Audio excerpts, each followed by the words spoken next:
All right, everybody. Let's find ourselves a webcam. Oh, there's the music. We were over here. Hi. Hey, everybody, I'm Somebody Nowhere, and tonight we're back. This hand. Presenting Disco Elysium. Yeah. Disco Elysium, the final cut. When last we left our hero, we did some interviews mostly yesterday. We fought our way into interview the head of the union and the head of the strikebreakers, or I guess strikebreakers isn't the right term. Well, sure, let's just go with that. The person in charge of strike breaking. We also talk to we also tried to talk to the Hardys again, and it's not going well. We found a guy who might have seen some things in... Let's see, wait, why do I not see anything? Screen, do some things. There we go. Like something wasn't popping up. We found a guy who has a pretty good view of the area where the hanging took place. So we kind of want to find him and talk to him, and it turns out we probably aren't going to be able to see him for a whole nother day. So that kind of sucks. The head of the union, he wants us to open up this door to a basement. All he said was, open the door and leave it open for us. That's all we want you to do. And I'll help you find your missing gun. I don't know what's in that basement. I don't know if we can open the basement and then close it again if we find what's in there is not something we want him to find. The game did tell us that we could lie to him and tell him that we opened the door to the basement. But, yeah. So, we have that going on. And then the woman who is the negotiator for the strike busters, or I forget what the term was they were using, but the opposition to the union people, she was like, yeah, I can help you out. So she gave us a lot of information on reality. We got a nice breakdown of what reality is. So I feel like we were supposed to talk to her a lot sooner than we ended up doing. Either way, we talked to her for a while. She lives on a boat, and she is very rich, and it's uncomfortable. She offered her assistance. Like, she was like, I'll talk to you, I guess, but you need to find your badge. Which, the chances of us finding our badge are, like, slim, none, and really, yeah, no. So her alternative option was, yeah, go do something for me. I want you to go investigate some drug dealings that we feel like the union is responsible for. So she wants us to go talk to some of the lorry drivers that are conveniently in the middle of a traffic jam in the main town square or roundabout or whatever. So yeah, we are right in the mix. We can't get enough fortitude to get the body down, so that sucks. It's a bleak, dark world, and we're just trying not to give in to the darkness. It's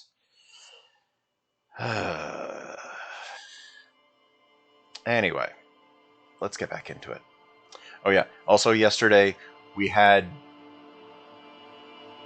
one death. Wait, no. We had one game over where I accidentally decided to stop being a cop. I did not mean to. Not exactly.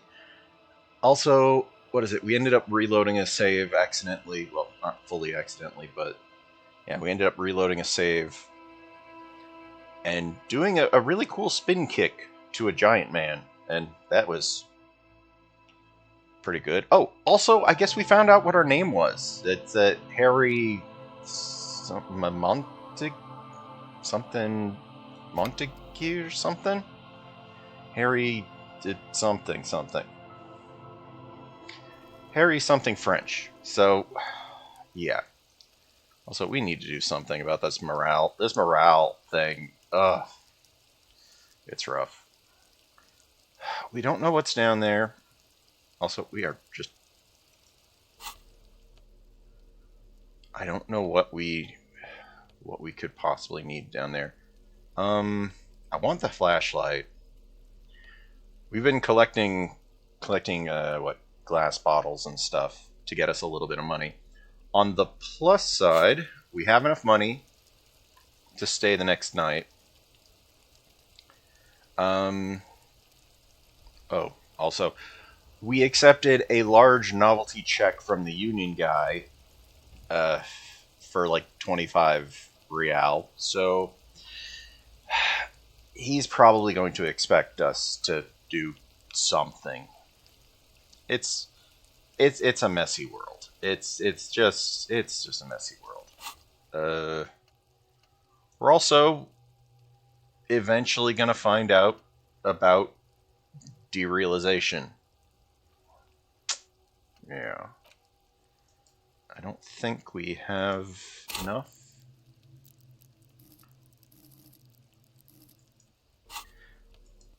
Yeah, it's... Oh yeah, volumetric shit compressor, which I have no idea. Like, it would complete quickly, so chances are it's not necessarily great. There's like, there's this one here, doesn't give us any, like, negative. But it's gonna take, like, 6 hours to complete. We're pretty far off from leveling up. Oh yeah, we completed this one, which... It gives us more XP for leftish stuff, but we lose visual calculus and authority. Authority, it's fine. Well, no, wait. Visual calculus is fine. We have got great visual calculus. Our authority, we've got no authority. Like, it's bad. Like, we need authority to get the Hardy guy to, like, do anything. It's... Let's check out this building. Or this house. The door to the Weasel's den, guarded by the Lionhead Knocker. Both have seen better days. I mean, I don't know if, well, let's just open it. Let's just open it. They said not to go, like, the union guy said not to go inside, but, I mean, why not? Like, I should be able to open it. Maybe we can close it again? Hopefully. You try to be as silent as you can. It takes a bit of rattling of the handle to loosen the bolt. Finally, the door unlocks with a small clack. Thoughts race through your head. Okay. There's nothing else to do than to leave and tell Everard. No conceivable reason for you to intrude on the premises. I want to know what the hell this place is, interfacing. There might be important information in the apartment. I mean, there might. Logic knows what it's talking about. As you hold the open door, you can feel the air moving. A little draft, a whistle. I want to go inside. I don't know what this place is, but I want to know. Ooh. Okay.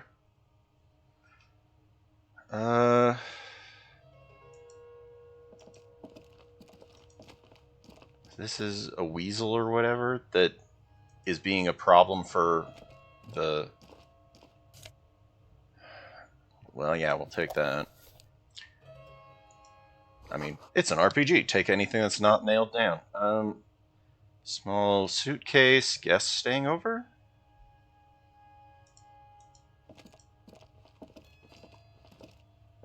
It's really small. Hidden world of walking sticks. You feel the warmth of the red sun on the flag. This is the flag of Revachol, the suzerainty. And the sun?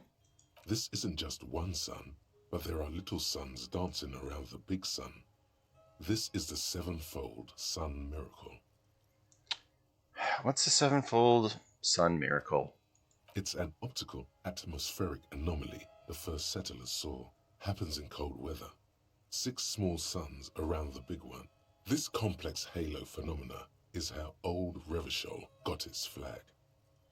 Thank you, Encyclopedia. Lieutenant, the old flag of suzerain. Mm-hmm. The tenant is an old-fashioned guy. By old-fashioned, he means very right-wing. Don't bow down to the flag. Hell, we get extra XP for leftish stuff, right? So The flag doesn't seem to mind. It's just a colorful flag with the sun sewn onto it. flags. Like all feudal flags, it looks like a children's drawing. What's this? Whoever lives here admires fair-haired fantasy heroes with big muscles. A row of mugs sits on the shelf. Each one depicts a human figure. A dark-skinned woman grinning amidst mysterious symbols.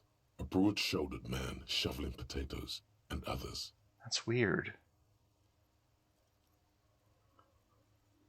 I should not mess with these mugs, but I'm going to do it anyway. A little ring. Though cheerful, the images on the ceramic make you vaguely uncomfortable. Yeah, it reminds me of that mug that we found in the garbage. There's something disdainful in the way the curves and lines of the bodies were drawn. What do you mean uncomfortable? Or what do I mean uncomfortable? It looks like the artist is celebrating diversity, but underneath, he's just making fun of these people. Let's see.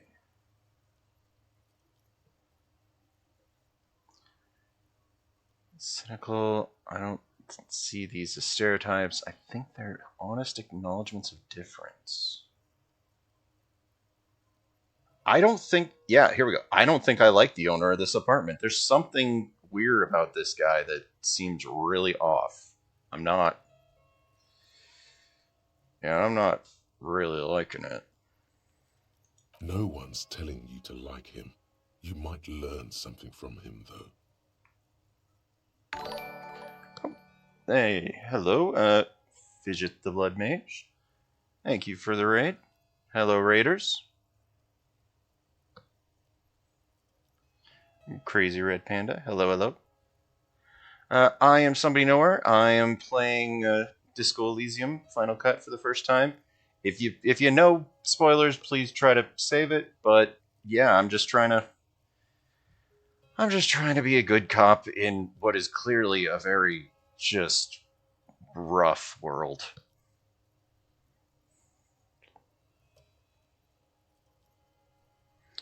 Thank you, Robert.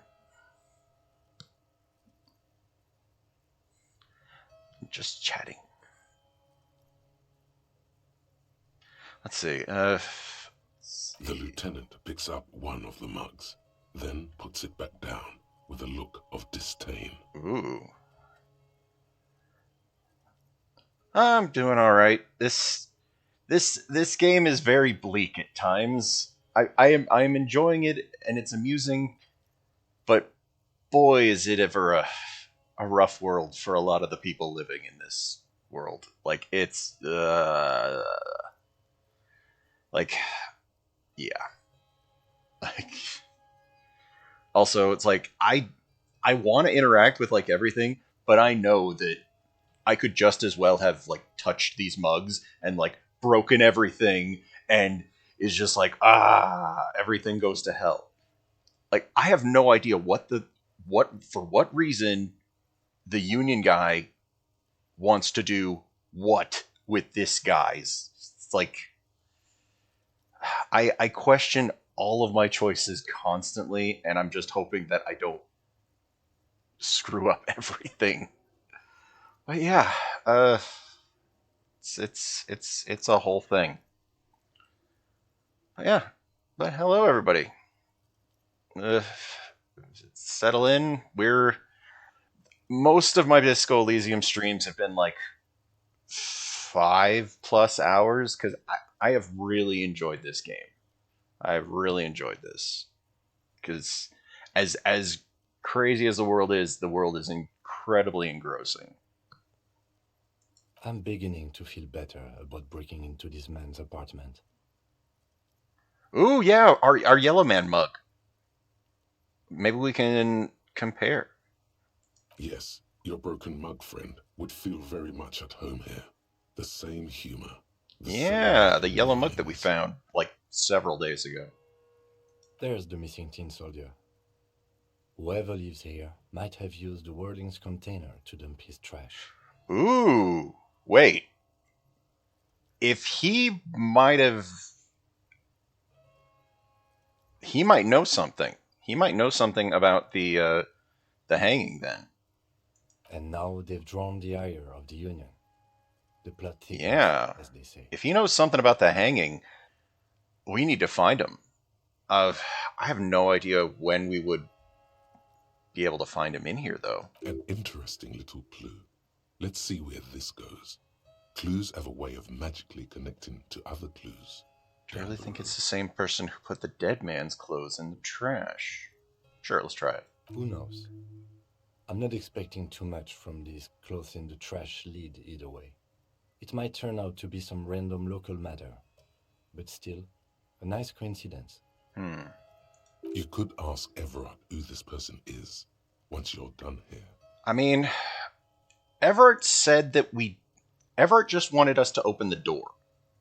He did not say anything about wanting us to, like... He said not to come in.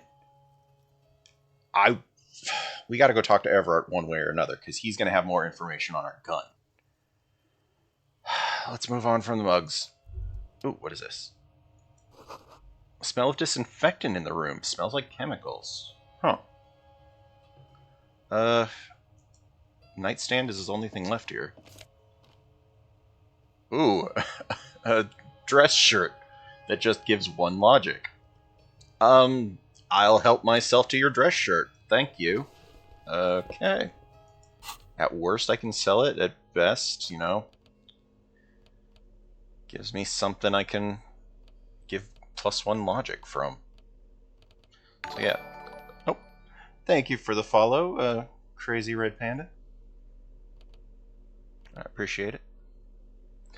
Let's see. So, also, Fidget, Blood Mage, thank you.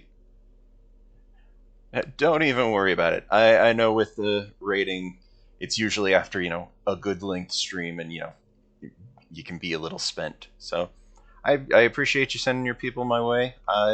Yeah, I will be here for the next good bunch of hours. So, if you stop back in, I'll probably still be here. But yeah, have a good night. So yeah, we've got ourselves another different dress shirt. I think this one for physical instrument is probably better at the moment, but still. I think that's everything that we have here.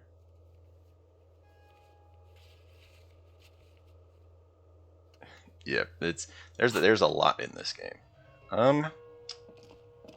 I don't like leaving this door unlocked for the guy, but I don't know if we can, like, lock the door. Actually, I don't think it will let us.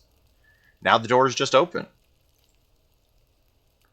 Yeah, it doesn't give me, like, an option to lock the door again. Well, it's open. So, let's see. It's 19 o'clock, so I think we need to go try to talk to the union guy.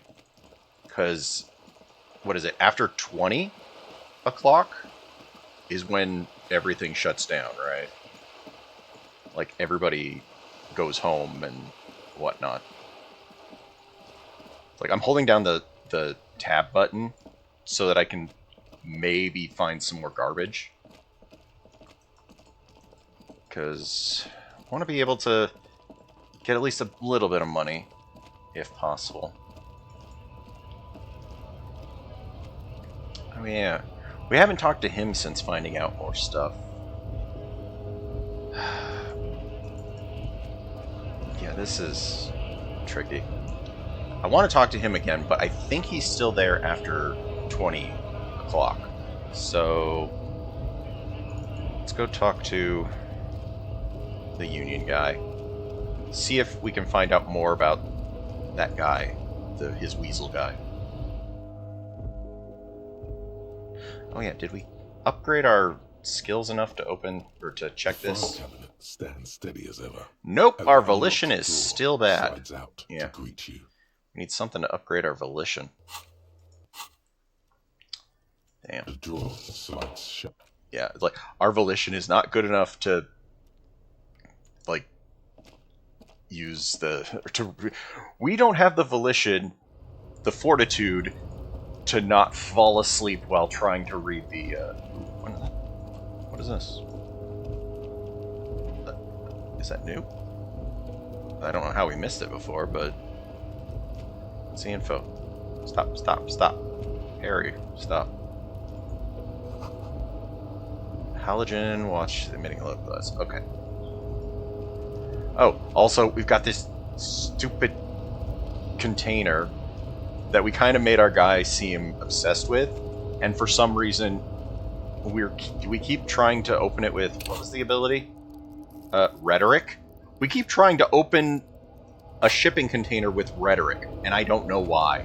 You're back before the cargo container. Its draw has not lessened since you were last here. It's like, I don't know why we're trying to use rhetoric to open a shipping container when we've been told by multiple people that there's nothing of value in this shipping container. Like, there's nothing, apparently. But it's one of those things. The thing is there, and if I can explore it, I want to.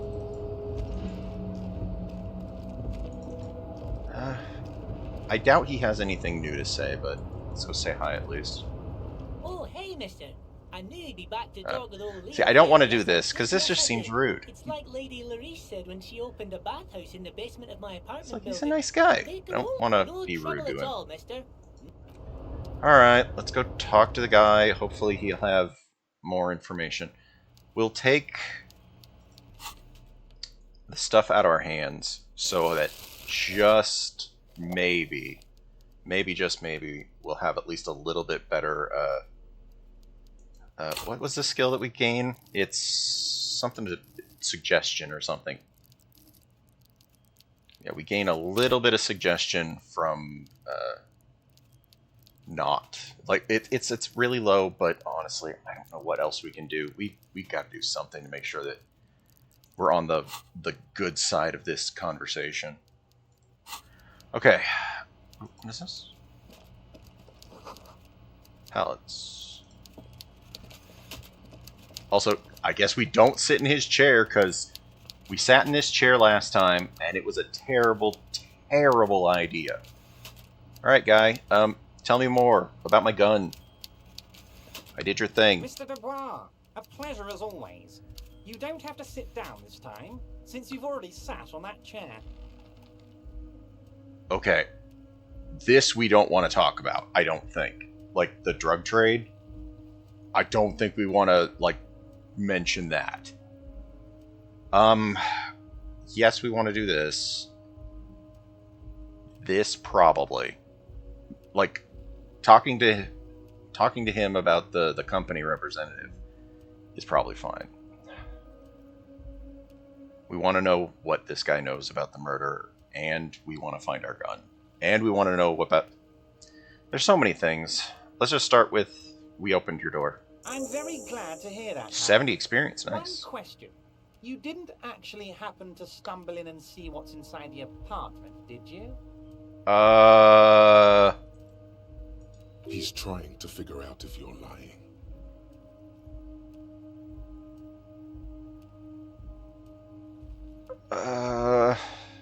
Well, I am lying. He didn't say anything. He said not to go inside. I'm just gonna lie. Like, honestly, I don't know if we end up having to do a check for it. We'll just have to hope for the best. Deal was for me to know. The deal wasn't for me to go inside, so I didn't. You're right, Harry. You only had to unlock the door, which you did. So we're all good here. Okay. He was testing you, and you succeeded. Ah. Now let's get down to brass tacks. It's time for men like me and you to figure out who's killed who and why.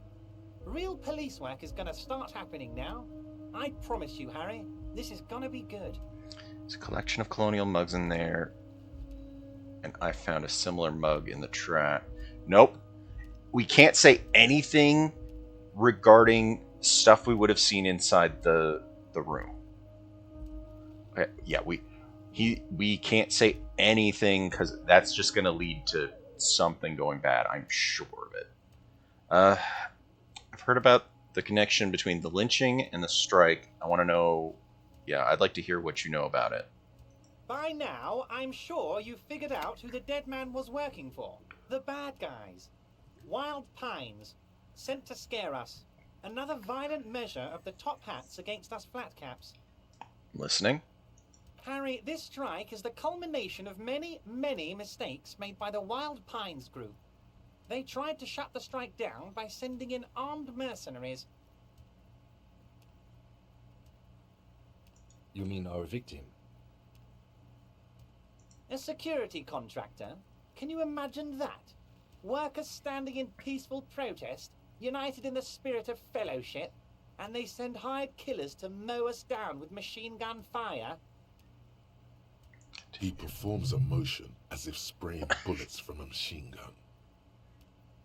I'm talking beasts, hardened killers from proxy wars in Yisut, Semenine, Santa Maritza, you name it, they've done it.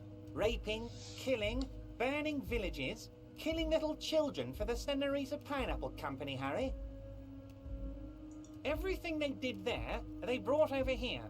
They want to turn Revachol into a third world slum. Honestly, the only thing they didn't do is kill the village elephant. Wait. You have a village elephant? I know he's joking, and this is probably not a good answer, but I want to see what they say. No, Harry, the elephant is metaphorical, and so is the village. But the mercs and their brutality are very real. Go on. Now, I haven't personally witnessed the brutalities out there. I have the luxury of staying in my container, you see. If I need to go somewhere, they just move my container. Wait. They'll move the container? That's weird. That feels weird. Yes, I'm an old man, Harry. My legs aren't what they used to be. They lift my office with that big crane. It's actually very fun. You should try it. But enough about me and my fun container. The killers the company hired, I think there were 3 of them, all hardened commando types. Okay. One of them got downright suicidal, getting drunk, violent, a little rapey. Even their own negotiator couldn't control him. That's your boy, the one who likes hanging out and trees. Yeah, we remember hearing about the story from the Hardys about this whole nonsense. By negotiator, you mean Joyce? Harry, what you need to realize is, we dock workers are not... Why is he ignoring the lieutenant? Why is he ignoring the lieutenant like that? We got grit, Harry. This whole neighborhood does. Push us hard enough and we push back. And when we do, we push to kill. Who did the pushing? The neighborhood is in on it. So wait, the whole neighborhood is in on it? Potentially, Harry, potentially. We got arm wrestling champions, rowing club people, ex-coal miners, tough guys, all ready to spring into action for their home base. So who did the pushing in this case? There's a militant wing inside the Union. A group of people whose duties don't involve manual labour, but peacekeeping in the neighbourhood, making sure everything runs smoothly. That's a little weird. That sounds a bit like organized crime. Yeah. They're like you guys. Idealistic people who want to make sure bad things don't happen. And if they already have, well, punishment must follow. Again, that sounds like organized crime. So these idealists killed our victim? One day Titus Hardy, leader of this peacekeeping faction, comes up to me and Hardys. says, "Boss, socialist democratic fervor drove us to take it upon ourselves to kill this beast that was burdening the land." Wait. Did you just say he admitted it? Well, I guess he told us that he killed him too, but we don't have any, like, we've got to be able to get all of them if we're going to get any of them. Like, He probably worded it differently, but that was the idea. Sure sounded to me like they killed him. I gave them 2 weeks paid leave and told them to lay low to avoid retaliation. okay.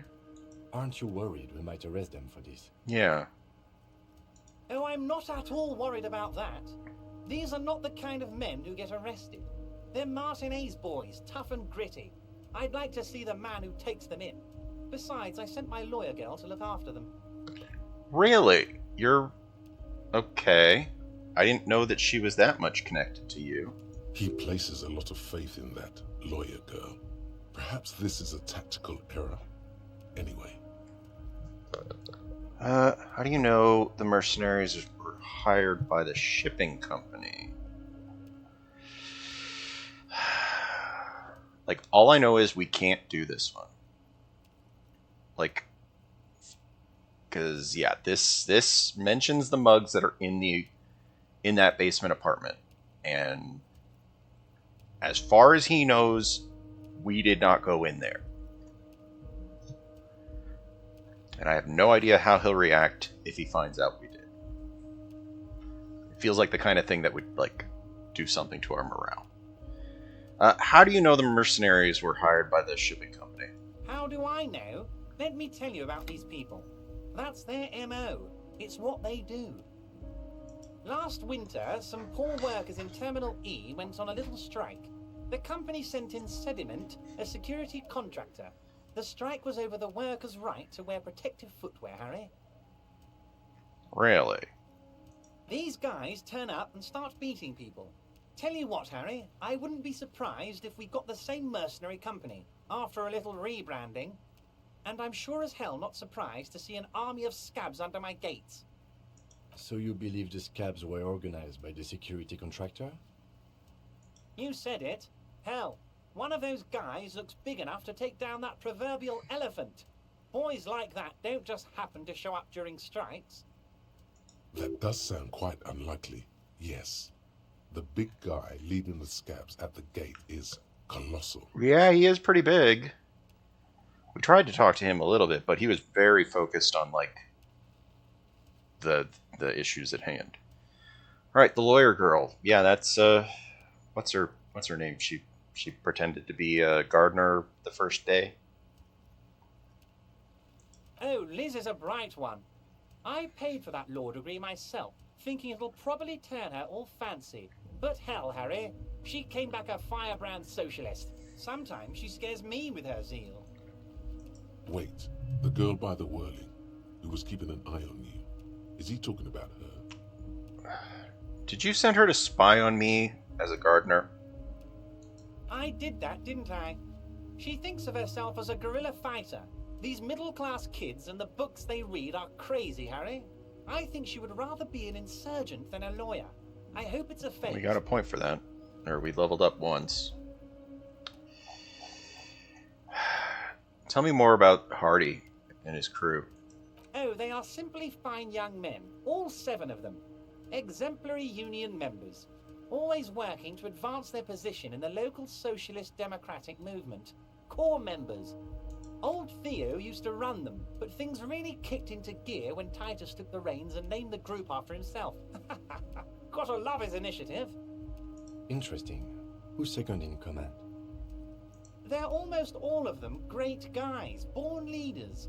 Whatever happened, I'm sure they only had the best interests of Martinez and Revachol in mind. Work with them. Hell, interview them. But don't fight them. They really are just like you.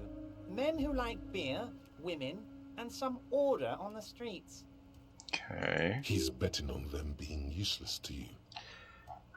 Everard, I met the Hardys. Can you get them to cooperate? But of course, it's the least I can do for my good friend Harry. I'll do it right after we've concluded this talk. Ooh. We may get some new dialogue options with them. You can now go and tell Titus about this. See what he has to say. We have... Ooh! That's some authority. Like, I know earlier I was talking about how terrible our authority stats are, but yeah, that's good. Also, Harry, here's 5 real.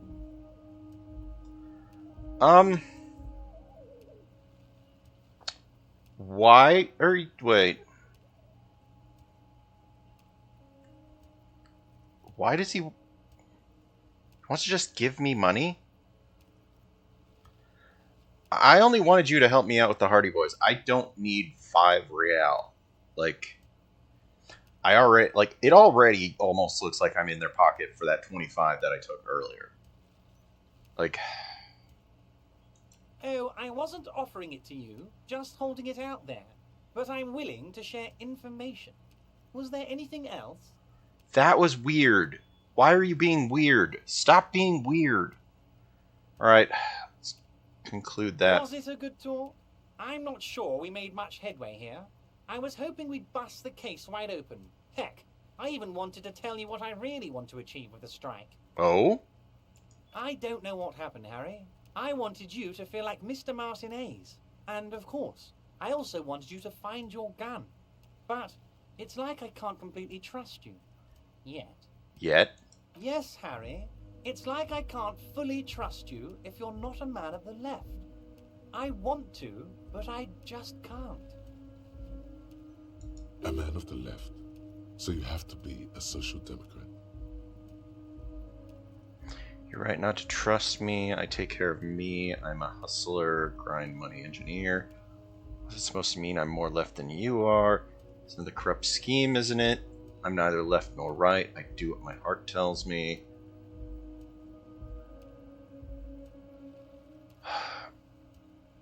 Like, we get more XP for doing left-leaning stuff.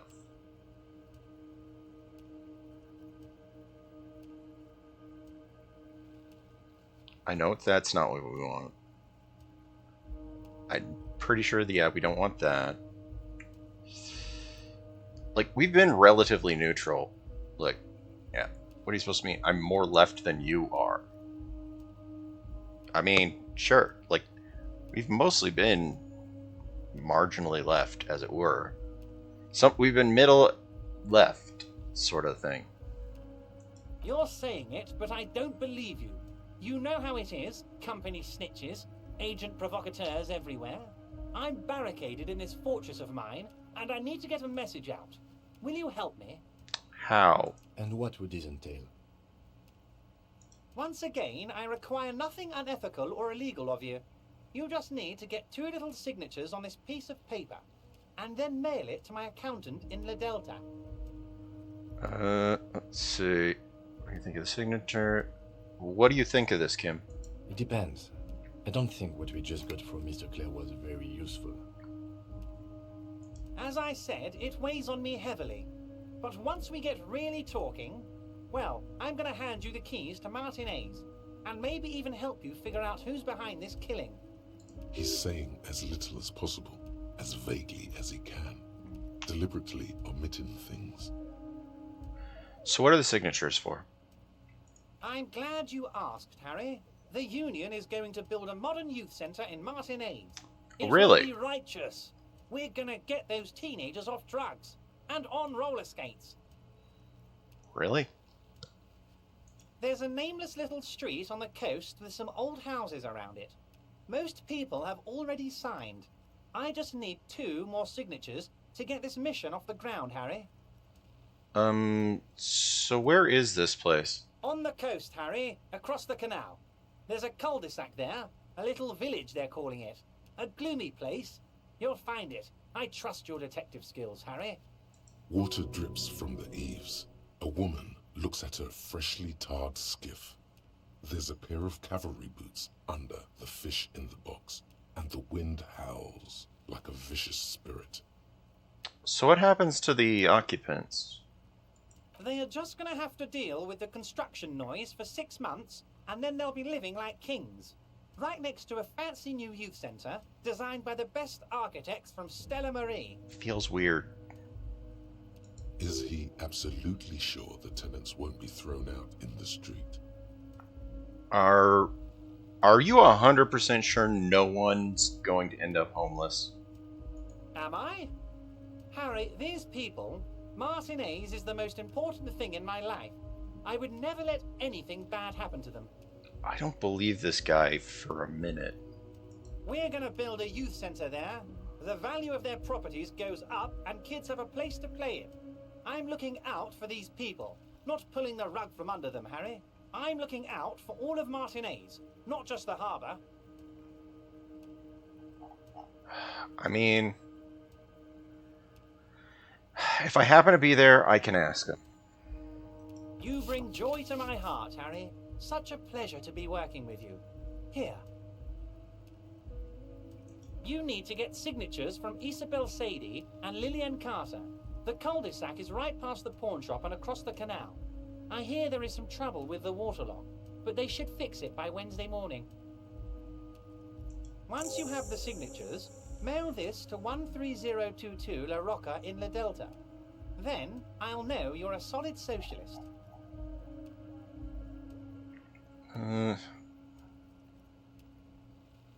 Details of the murder? Most certainly, Harry. Nothing brightens my day like brainstorming We these do not things want to with you. do this one. By all means, Harry. What's on your mind? I met Joyce. Oh, that's very nice. I haven't gotten around to her yet. I'm very, very busy, you see. I hope you're getting along. One thing I want to make very clear, Harry, is that this is not some kind of union versus corporation situation. Everyone is just pals here. Pals? We're all trying to do what's best for Martinez. Don't feel like you can't cooperate with her because you and I are such good friends and I'm helping you find your lost gun. I'm not a jealous guy. Joyce said previous union vanished under mysterious circumstances.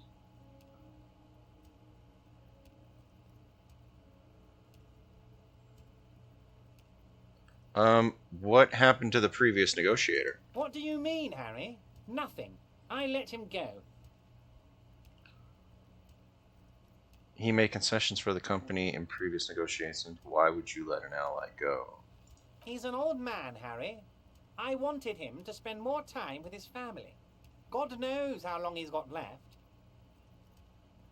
You called him a midget. Harry, I have little people in my organization. I would never call someone a midget. What is this? Honestly, I'm beginning to think you're a midget, Harry. I'm only kidding, Harry. You're not a midget. No one is. We're pals.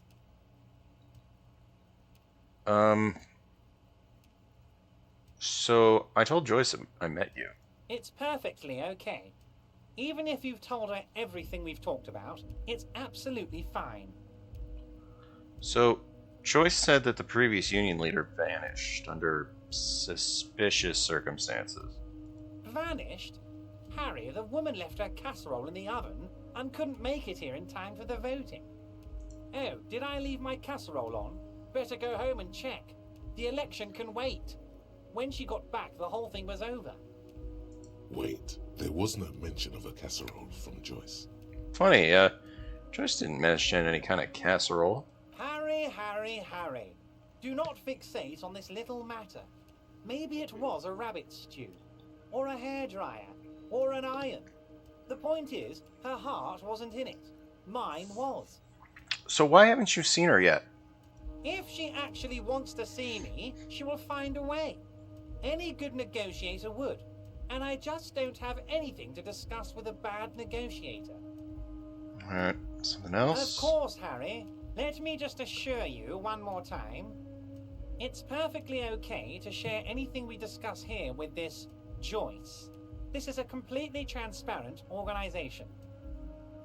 I have no interest in what she is doing, but I myself have nothing to hide. Your business is your business, and I respect your privacy. Just remember, none of this is secret. Okay. Tell her about all of it. My brother's picture, my singing swordfish clock. Tell her how overweight I am and how I'm helping you find your lost gun. Tell her about everything. Everard doesn't mind. It is rather interesting to tell people things about each other, isn't it? It was nice telling him about her right now. I mean, I hear the Union is involved in a local drug trade. What? Harry, how could you say that to me? You know I appreciate a joke as much as any Johnny Fat Guy, but I can't take slander. Are you actually investigating this? The reaction appears to be sincere, but it's impossible to tell with this guy, honestly. No comment. Harry, you wound me, Harry, in the heart. But I trust you to put this to bed. Do what you must, and let's change the subject, shall we? He's hiding his real reaction beneath courtesy. Thank you for your understanding. We will continue to do what we must. You too, Lieutenant. You know, I like you, but you never were my favorite. I'm a Harry guy. I'm Team Harry. None taken. Do we have anything else to do here, Harry? Doesn't seem like it. See you soon, Debardeur. Just kidding, but not too much. Okay.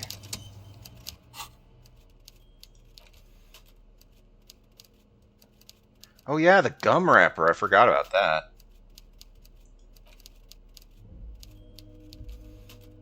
Legal documents with 2 names printed on them.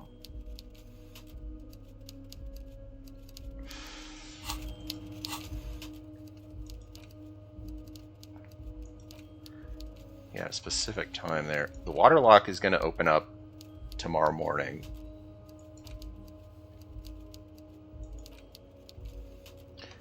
I don't know if we can talk to Hardy. Let's try to see if we can go get Hardy to, kind of want to forget this. Like, it sort of, like, it feels a little bit like a waste to forget it, but it'll open up another slot where we can start learning, like, anything else. Because as much as the extra XP seems good, and we are kind of leaning towards a left kind of character, I don't like losing stats. You know, we'll just leave it for now. We'll see what we need to put the points in eventually. See if the Hardys are still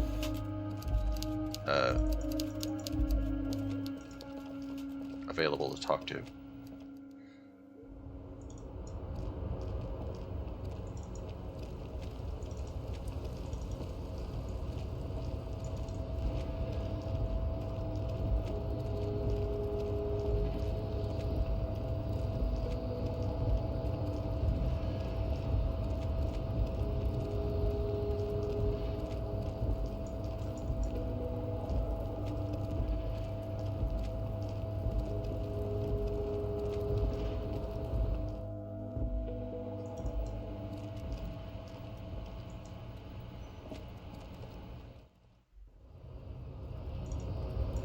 Yeah. I want to talk to Manana, but I don't think... Like, there's lots of people that I want to talk to, but... Like, I don't know what kind of time frame, like, time crunch we're under.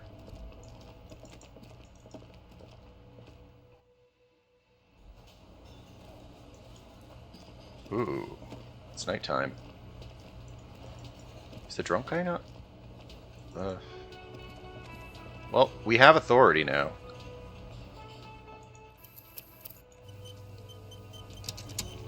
Does she have anything else to say? I've got nothing to say to you. Yeah, I have authority now. Looks like the circus left town, but the clowns are still here. The other guy gave us authority. Talk to us. Wow, that sucks. I mean, it's a white check, and it's better, but we don't have any authority. Okay, do we have anything that can boost our authority? Anything we can wear, or anything that can help us?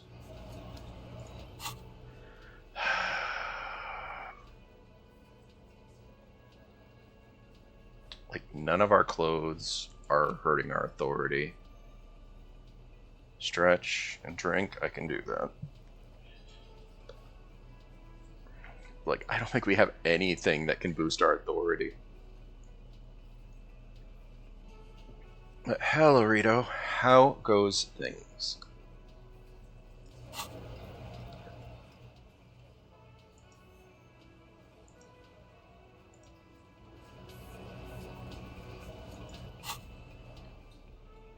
Yeah, I respect my authority. Like, logic, suggestion... Nope, that lowers our authority. Yeah, none of our clothes boosts our authority. We can... If we don't get a perfect roll, we don't get anything.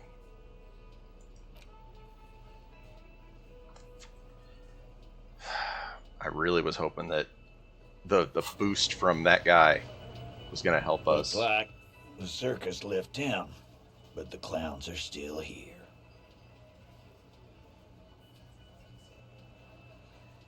Yeah, we need a 16. Yeah, no. Actually, even...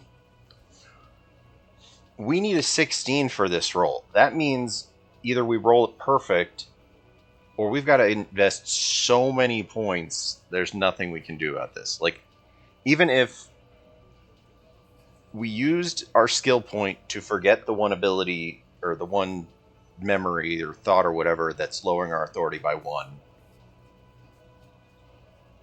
and if we drank, which I think raises the stats that upgrades authority, that still would only give us 2 points, and it wouldn't make it any better.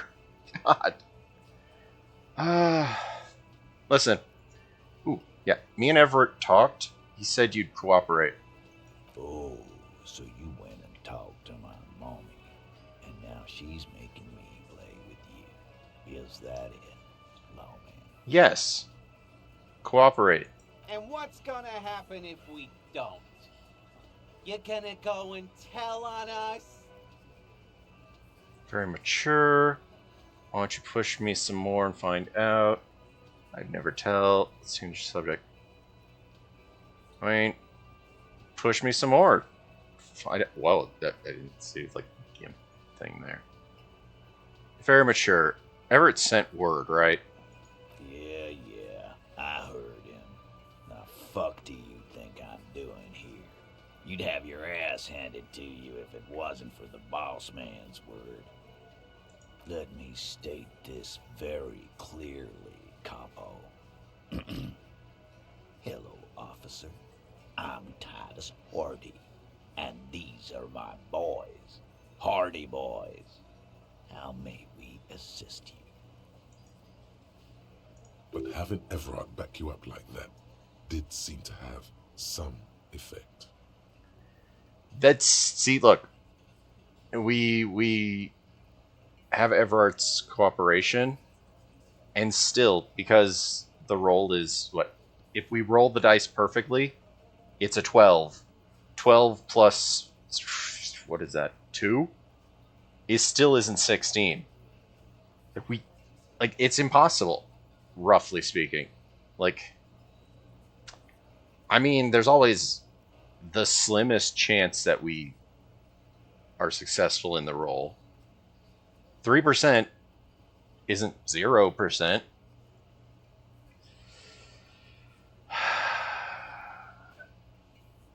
I don't like it. I don't like it at all. Like, we can try it. We're running out of day. We need to do some more interviews, I think, with the lorry drivers, if possible. Let's try it. Let's risk it. Establish authority. Wow, a 3? Yes. Authority. Feverish thoughts race through your mind. I'm the only thing keeping this town from going to hell, and you're not helping. Turn to Lieutenant Kim, I need your gun. First, you tell me someone's been raped, and then you don't say who. That's bullshit.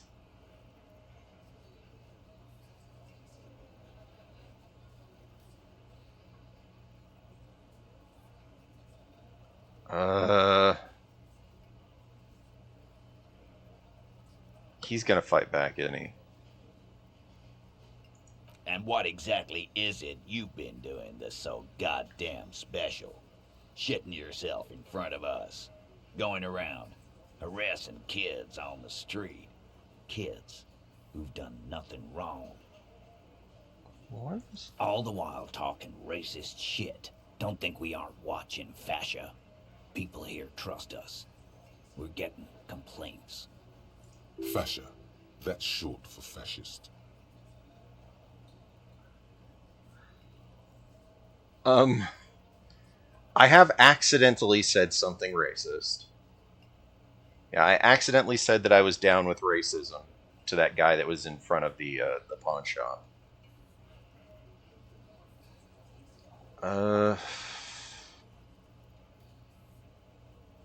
He didn't say anything about guns, so that doesn't have anything. If you want to be technical, I have harassed kids.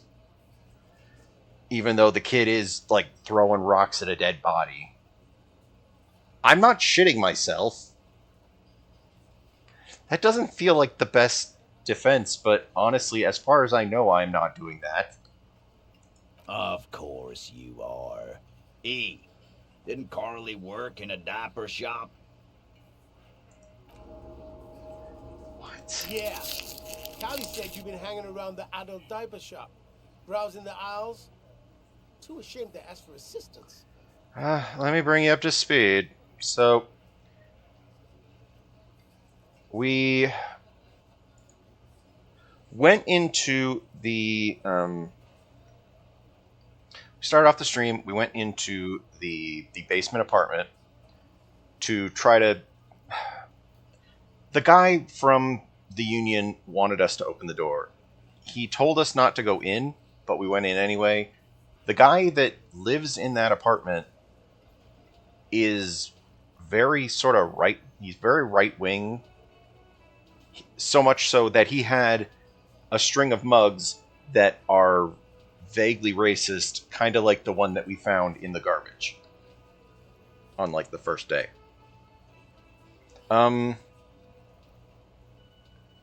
We just looked around in his apartment. We got the impression that he might know more.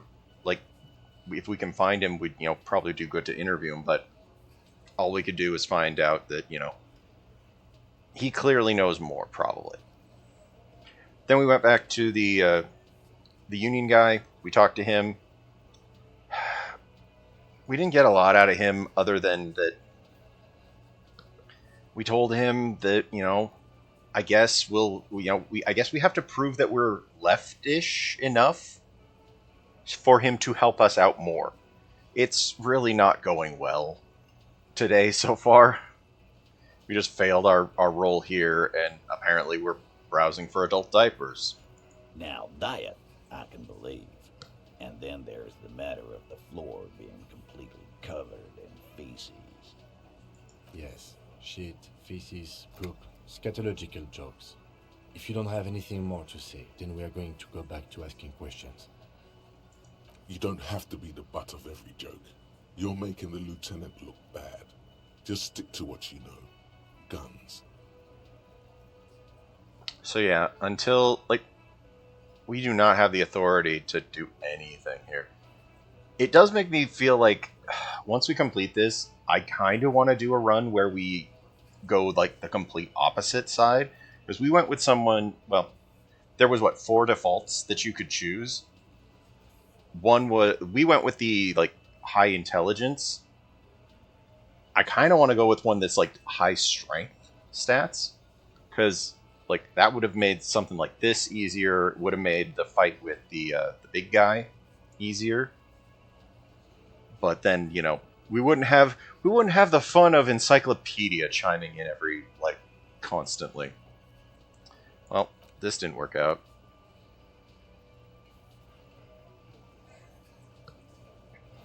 We have enough money for another night to stay.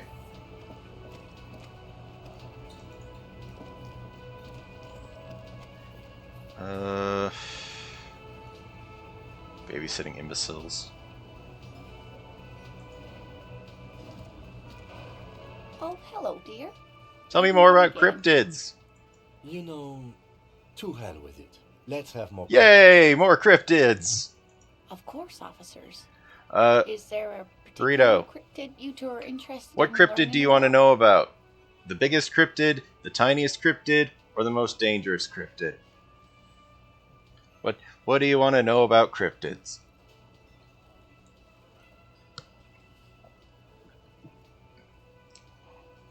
Tiniest cryptid? Let's go. Cryobacter catlensis. The Cryobacter catlensis. Yes, a unicellular bacterium that was discovered in one of the northernmost points of Cutla. Unicellular cryptid? By renowned geologist Caitlin Mijanou some 70 years ago. And so what's so special about it? The bacterial colony Mijanou found had remained alive while frozen in ice for longer than anyone could reliably estimate, certainly from before recorded history. Mijanou disappeared shortly after injecting herself with the bacteria she had brought back to study, no doubt in hopes of prolonging her own life. I intend to live forever as a symbol. She injected herself with it? You mean there's an immortal geologist wandering the world? I don't understand. Why would you prolong your life? Being alive is terrible? Wow, Harry. She was preparing for the end times and wanted to witness the recordings of Twilight proceedings. Immortal bacteria, immortal geologist. That's too long. Let's just go with the most basic. Yes, the bacteria had survived in the ice since times immemorial. That's weird. It's not hard to see where she could have gotten the idea. What? You inject yourself with a bacteria, though? It's actually a little hard to see, but do go on. Immortal geologist. I intend to live forever too, as a symbol.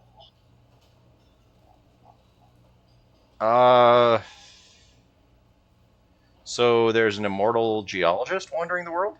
Yes, and she's quite mad too. After she treated herself with the bacteria, so she stopped aging, but also became increasingly eccentric and irascible, so that even her oldest friends were forced to pull away. We can assume that she has been living somewhere in the wilderness for decades now, all alone except for the Cryobacter catlensis coursing through her bloodstream. That's weird. Well, Kim... Let's see if Kim is still down for another cryptid. Dangerous cryptid. The gnome of Jeroma. Gnome of Jeroma? I mean, that doesn't sound too bad, right? Oh, it is. Uh-oh. None of his victims survived. Grieving relatives never even found their bodies because the gnome's venom dissolved organic tissue. Gnome's venom? So what does this cryptid look like? It was reportedly a small creature with webbed fingers and a protruding forehead and a gangly little thing. Quite scary to look at. A couple of campers found it when it was already dying. They heard an odd wailing in the woods and followed the sound. They were scared and wrapped it in tarpaulin to suffocate it. It still took the gnome of Jeroma an entire day to die. If the body of the creature was found, why aren't there detailed illustrations of it in science? The lieutenant can't help himself. The existence of these very little species. Alas, the first scientist who got his hands on the creature's corpse put it in a jar of formaldehyde, thinking that would detoxify the gnome's venom. It didn't? Instead, all the venom leaked out of the creature's teeth and into the surrounding liquid, dissolving the creature itself. Wow. A poetic end, perhaps, but a real loss for science. She says mostly for herself. Alas. Always, alas, and then it was gone. Isn't that overly convenient? Seems very convenient that it just disappeared. Yeah, let's go with that. Seems convenient that it disappeared. I understand your skepticism, but that's what happens with things that are rare and stand out. Their disappearance is most memorable, and they are least likely to be found again. So what's the biggest cryptid? That would be the giant of Coconur. She says as if it's common knowledge. The giant lives in the most arid parts of the vast Coconur Desert in South Samara, casting a strange light across the barren wastes. What do you mean, strange light? Mirage or psychogenous luminance. Psychogenous luminance. She does not elaborate the nature of this luminance further. So just how big is it? No one knows for sure. It is like an awful mountain appearing from below the horizon and expanding to cover almost a third of your field of vision. So is it dangerous? The towering luminosity of Coconur is a bad omen in local folklore. Some say it's a fata morgana, others, fate unimaginable. Hooey. No animal can be that large. It's a mirage. That's what makes it so peculiar. A species surviving at the very limits of scientific law. The giant of Coconur must be the largest animal the planet can support. There are limits, you see, to how large a metabolism an ecosystem can beget. Some say a gravity anomaly below the Coconur Desert might allow the creature to grow to these gargantuan sizes. Gravity anomaly? Digging it. Digging this parascientific stuff right here. I can't get enough of these cryptids. I'm glad you like them, but I'm not really one to tell you about all of them. You should ask my husband if you get the chance. He's the real expert. I guess that's all for now. I don't know if the lorry drivers are going to be available to interview anymore, because it's past 20 o'clock. But we can try.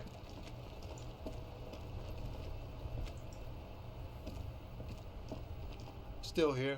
Stuck in this damn jam, my man. What's up? Oh, jeez. Wow, our empathy is really low. Yeah, we'd have to roll a 1. That is the most, like, outright... You seem like a man who knows about drugs. Yeah, and we're a cop. We're a known cop. We're wearing cop clothes. Like, this is really dumb. Ah, man. Me and narcotics go way back. Had some good times surfing the psychic waves of my own consciousness, you know? But those days are behind me. There are other addictions in my life now. Why the inquiry, my man? Do you finance those other addictions with drug trafficking? I'm gonna be straight with you. I'm trying to figure out who's smuggling drugs. We have a credible lead, sir. Someone on this roundabout is waiting. Yeah, we're just for gonna a be like shipment from the harbor. outright. Load it on their lorry and drive it to Jamrock. Not me, man. No way. I don't need any trouble. Shit's bad enough anyway. This jam's got folks up in arms, and I'm afraid it's headed toward a conflagration. Let's see. Why are you still hanging around? I don't need any. Like, the reason why he's still hanging around is because the jam, it's blocked. They can't get back. Gotta guard the stuff. Oh, Bosses don't look kindly on missing cargo, and it gives me time to work on my rhymes. A rhymesmith? This is quite credible. It goes with its cadence and way of speaking. so who do you think could be conducting the drug trade? Look, man, I try to stay away from the criminal underbelly of Revachol. I'm a guest here. You really need to find another man to probe with those questions. We wouldn't say he's lying, sire. Ooh. Conceptualization. 58%. That's not that bad. I mean, let's give it a go. It's a white check, so we can maybe come back, I guess. Your best verse. You don't even have a bad verse in here. Just tumbleweed and liquor stains. Wait, no. What are you doing? She broke me. She fucking broke me. That's brutal, man. But you know, time will... No, stop. He's already mortified. No, Tommy. These are my rhymes. Listen. She fucked me till I bled. Oh, god damn it! That's, In the name of God, what are you doing? It's not real, guys. It's not my actual thoughts. It's a poem. Yeah, I get that, and it's cool, but... I'll never be the same. She was always there. Total doom. Yeah, I get it. These are your rhymes. They're from your life. Doesn't matter if they're robust, they're honest. We need to So- buy more stuff to heal Thanks, man. morale. He's not lying. He liked the end. Really? Yes. And I also thank you for stopping. We have a drug investigation to return to. How about we do that? Oh, he liked our poem. So that went up to 8%. I don't think we have anything that can raise our empathy, though. Yeah. Nothing over here is messing with our empathy. Try once. 8% chance. Like, if we failed this one that was 50-something, we're probably failing this, but we'll give it one shot here. Ease into it. Yeah. Don't go too far. This seems like a personal matter. What's troubling you? My man, I want to know about your soul. You look sad. What's going on with you? I'm okay, man. Just... the jam's got me down. The fumes, the chemical rainbows, the tarpaulin stretched on the frames and the dull engines off. Recedes into the days of words. Maybe the full-on direct approach wasn't correct. Damn. It's tricky business looking into someone's eyes and not doing it wrong. Well, we got those two that if we ever gain points in those, try this again. I'm gonna go to the pawn shop and buy stuff that heals morale again, because that went so badly. A small cabinet on the wall is filled with various medicine bottles, nasal sprays, and blister packs. They all bear the Saint Baptiste. Okay, here. I hope Saint Baptiste makes you feel better or something. The tear machine stands in the corner. A sign says, 1 bottle equals 10 cents. I have the tear bag, but no tear. Can I still use the machine? No. You need tear to use the tear machine. That was a weird interaction. Like, why was that even an interaction? Like, if I don't have any of the thing to put in the machine, why would I have any using of the machine?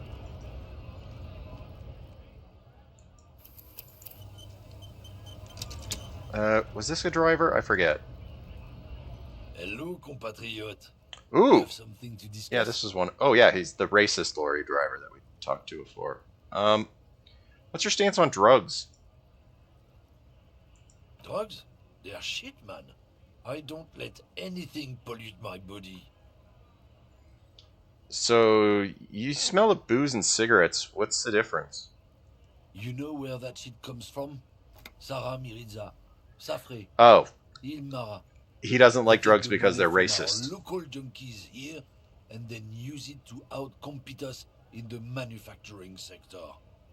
They know they can't beat us in a fair fight, so they have to get us to weaken ourselves somehow. It's racial sabotage, racial economic sabotage. So I agree. It's our responsibility to keep this poison off the streets of Revenshaw.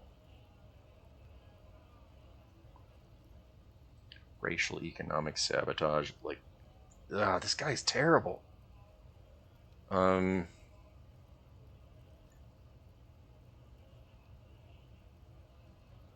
we need to keep the poison off the streets, right? Look, I'm gonna be straight with you since you're my kin. I don't know shit, and if I did, I wouldn't tell you. You're a cop. I'm not an idiot. What are you still hanging around here for? Most of the others left. What do you think? I can't leave the lorry unguarded. Stuff's been getting looted lately.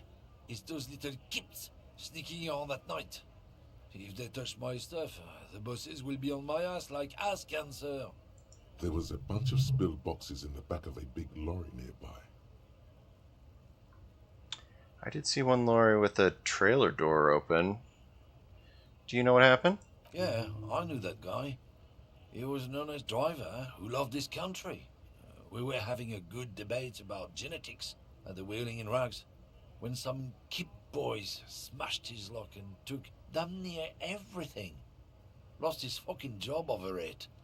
Since he left, I haven't had anyone to talk to. If they were getting drunk inside the Whirling in Rags, how could they know who broke into the lorry? If you were in the whirling, how do you know it was the... How would you know it was them? How did you know that it was... You used your racism powers to figure out who it was that broke in the lorry. Aren't we allowed to say that it's the kips who do all the stealing around here? That's not rotor science, man. So if it's not you, then who's running the drugs? Isn't it obvious? Fucking Sealang. That beady-eyed South Samaran. His little side business is a scam. I wouldn't be surprised if he was peddling drugs as well. The one reselling humanitarian aid packages. I knew there was something off about that guy. Street vendor? Wait. The street vendor's also a lorry driver?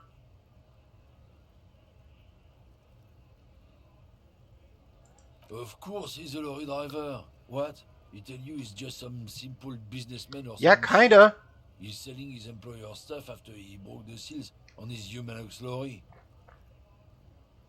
Yeah, we kinda got the impression that he was just a businessman.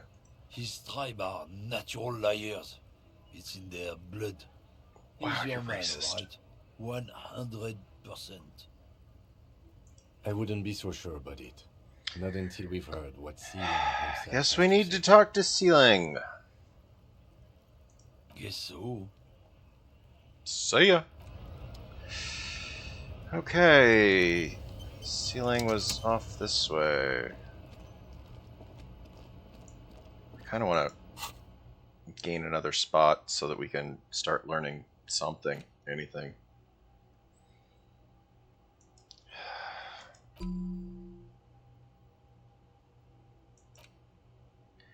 Alright. I don't know what this is, but I feel like it only taking 30 seconds or 30 minutes to learn probably means it's not the best skill.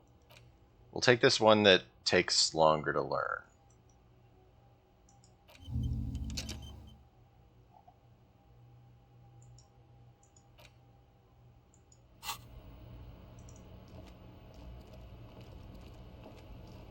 Got him.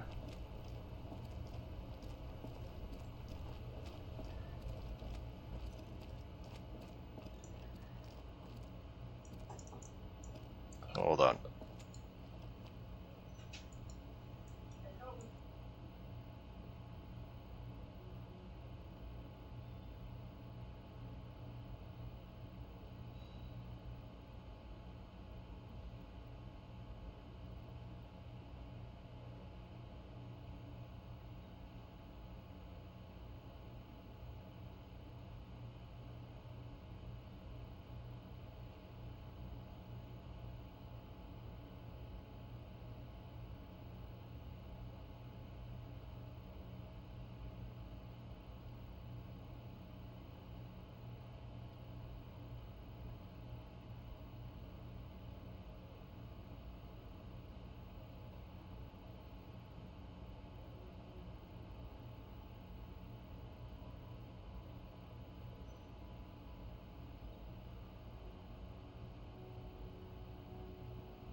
Alright. We're back. Okay. We need to talk to this guy about the things.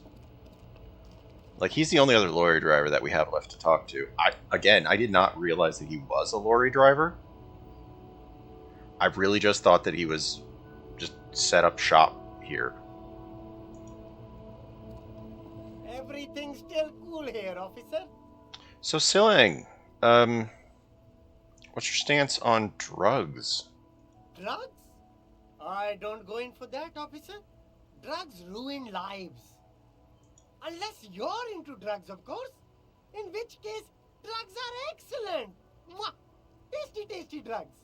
Tasty, tasty drugs? Wow, dude. Looking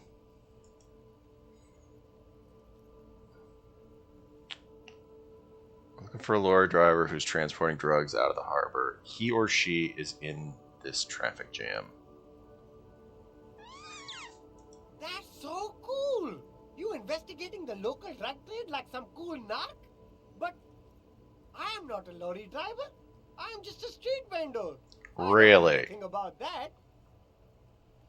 A blatant lie, sire. Yet he tells it with such conviction. We'd believe him if we didn't know better. But you are a lorryman. Another driver has identified you and your lorry. Who said that? It's the fat racist, right? I bet it's him. He has an agenda against me because I'm an immigrant who works harder than he does. He's a hater. So you admit you're a lorry driver? No, I just said I work harder and he's an asshole. Stops to think. Realizing he can't get out of it. Smart man. Okay, maybe I'm a lorry driver too. A little. But that's not the most important thing about me. That's my day job. This is my dream. Stop squirming. What do you know about the drug operation? Nothing. I told you. I'm not a dumb guy. I don't get involved with that crowd. And what crowd is that? Crowd. You know, the drug crowd. No, he wasn't talking about an abstract crowd. It was that crowd. Okay. It wasn't some drug crowd. You know who they are. Tell me now. Shush, please. There's bad people doing bad things here. That's all I know. Please, don't get me into this mess. I spent 15 years working my way up. Here we go. There's a tiny bit of truth on the table. Zoom in on it. If you don't want to get into a mess, Razor West, you have to give us a reason to move on.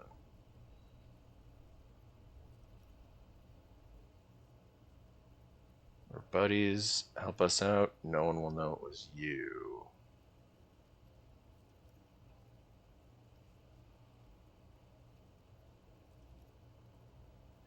Like, usually it's like the first answer, but I feel like this is the most like playing diplomacy.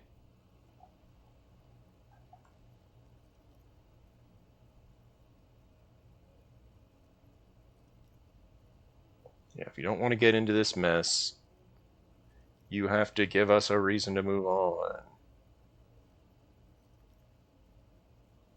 It's a she, okay? The other drivers call her the lady driver. Lady driver? You're better off staying away from her. The way they talk about her, she's no lady. Who? Interesting. Could this driver be connected to the Hardy Boys?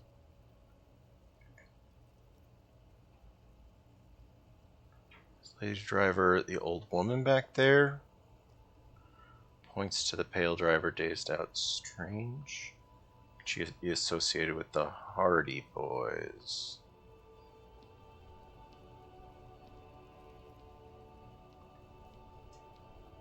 Or the other drivers who talk. Yet, she associated with the Hardys? I don't know. I'm not local. I don't know anything about that. Alright, is it the lady driver? I don't know. Maybe. If she is, I haven't gone near her. I don't get involved. I told you. He's not ruling her out. So who are the other drivers that talk? All of them. I don't know. I told you all I know. Are we cool now? I really want us to be cool now. Who exactly is talking about this lady driver of yours? The racist or the other one with the tattoos? All of them. Even the ones who've left.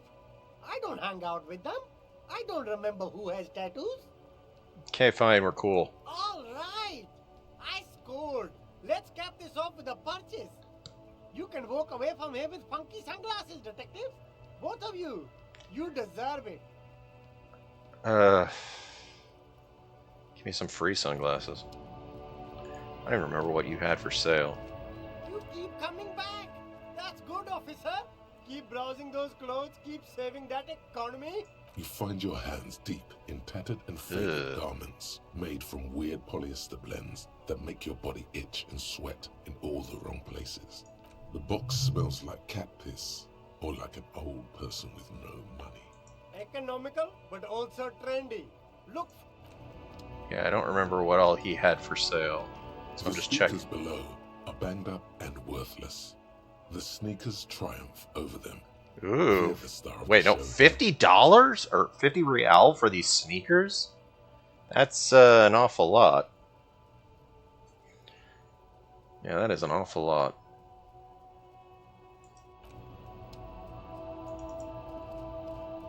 The shine on these sunglasses lasts a lifetime, officer.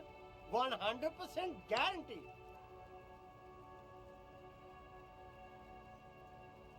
Electrochemistry, perception. Yeah, no, we're not doing that. We're down here on this. Ooh, what's in there?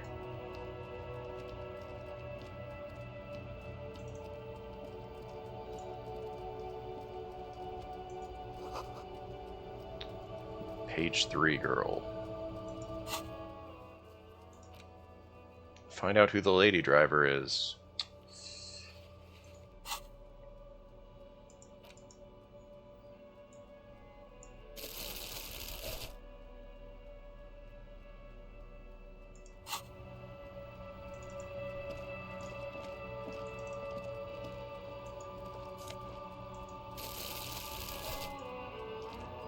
So this is going to be moved, I think, in the morning, it said. Kind of want to check the pawn shop, see if there was anything in there for us to mess around with. What a shirt. All other shirts pale in comparison to the muscular man with antlers and immense Wow, fly -2 authority.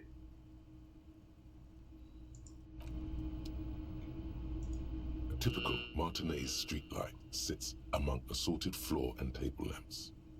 So how much for the streetlight? 700 real. Damn. A bargain, I dare say. I mean, even taking into account the risk of obtaining it, that seems steep. There's also the matter of rewiring, but the most important transformation is the light's placement among ordinary indoor fixtures, which has adjusted its morphological field. The light became suitable for use inside the home just a few days ago. Let our gaze run over the street. The light pole has been carefully cut, and the wiring has been redone and attached to a standard indoor plug. The light buzzes faintly, but persistently. This would make quite a statement in your living room. I am not getting that for my living room. Also, who has 700 real?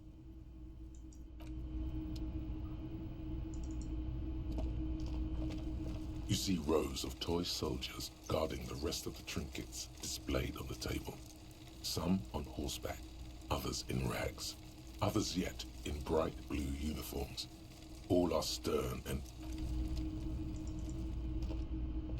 The boomboxes wait on the shelves, and your boombox, that gold and amber Harman Waushi, stares at you longingly with its tape reel eyes. What I really want to know is, could it come in handy? Are you sure it works? Absolutely. I've tested each one myself with recordings of speech, found sounds and music from a variety of genres, even though I don't really like music. Could this be helpful? If police work means playing tapes, sure, you can use it for that. Or it. Like, do I have any tapes? Oh, well. Oh, I have an empty cassette. An empty cassette case, but I don't have any other tapes. Oh yeah, that reminds me, we need to check the gum. We didn't finish looking at it. I think that's everything we can do here. I don't think... Hello again. How can I help you? Do you have any guns like the ones carried by officers? Did we fail this?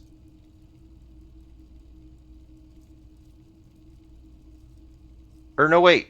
I don't think we had this before, did we? Are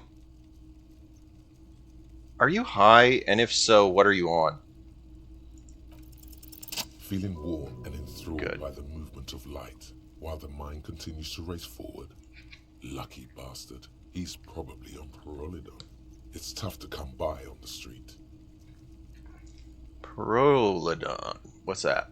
A drug developed by the military to treat and prevent radiation sickness. It has psychedelic side effects, and it makes your eyes turn yellow. Is it me, or is it really warm in here? Sir, could you take your glasses off? I'd like to check your eyes.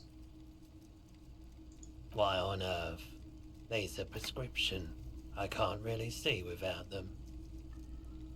pretty obvious you're under the influence. No judgment. I was just curious. I probably did loads.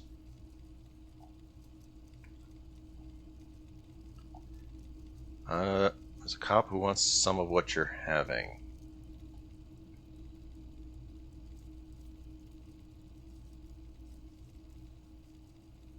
I've had to take it, you know, since the People's Pile cleanup.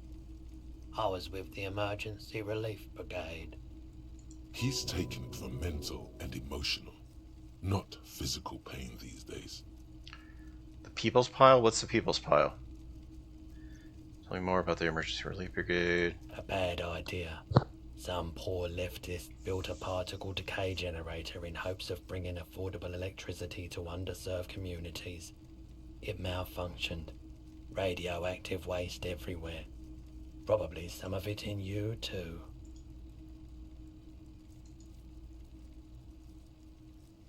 The People's Pile was a Type U particle decay generator that failed immediately after entering service, releasing radioactive waste into River Esperance.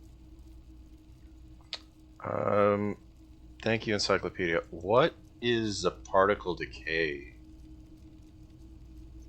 generator? A primitive nuclear reactor, also called a pile. So why is it called the People Pile? Construction began during the Commune of Revachol. The people continued work on it after the Commune fell. They wanted a cheap source of energy for Revachol West. Needless to say, things didn't work out. So why did it fail? An emergency valve defect resulted in steam pressure blowing the turbine, taking the fuel containment vessel up in the explosion. Both the faulty design and lack of finances contributed to the catastrophe. Okay. Tell me more about the Relief Brigade. We were an all-volunteer force, self-organized. Tried to help the fire brigades contain the spill. On the patch, gamma radiation lines crossed with a red drop of blood. I lived by the river since I was a small boy. The Esperance didn't have the art to let it all go to shit without trying to do something to help out. There wasn't much the volunteer force could do, however. We wasted years in the river mud. Years getting sick. He looks at the spiraling lights. It must have been tough. Radioactive cleanup. There's a reason why everyone's tried to forget any of it ever happened, and why no one has tried to repair or replace the pile. So much disappointment, and early deaths. Cancer mostly. And we knew all that was coming even as we were cleaning up as best we could. Whose fault is it that the generator failed? No one's. Everyone's. Sighs and shakes his head. A bunch of poor people built themselves a primitive nuclear reactor, hoping for the best. What do you think is going to happen? And so how did you end up running the pawn shop? The cleanup happened 15 years ago. I was young then.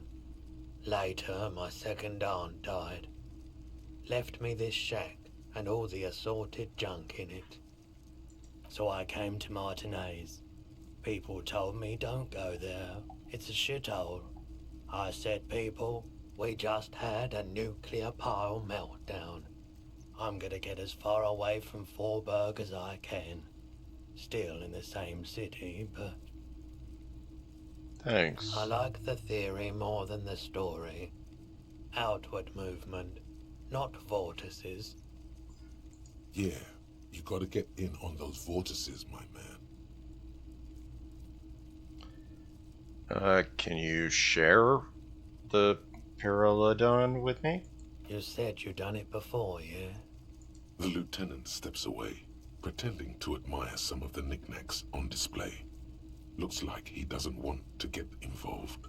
He won't be your nog, but he won't be thrilled about this either.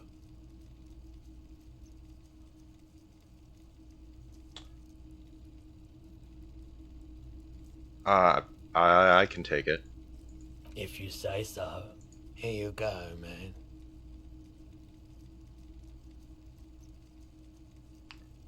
I'm gonna refuse to take it for now.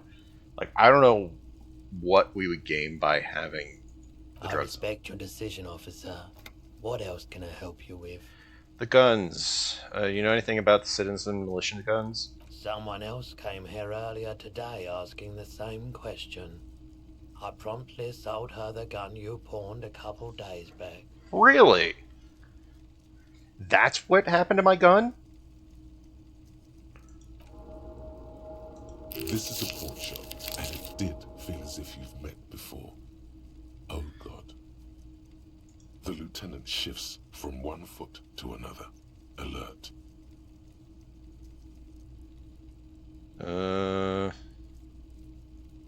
I sold you my gun. You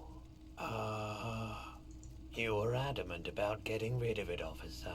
Said you were undeserving of a service weapon of the Revachol Citizens Militia.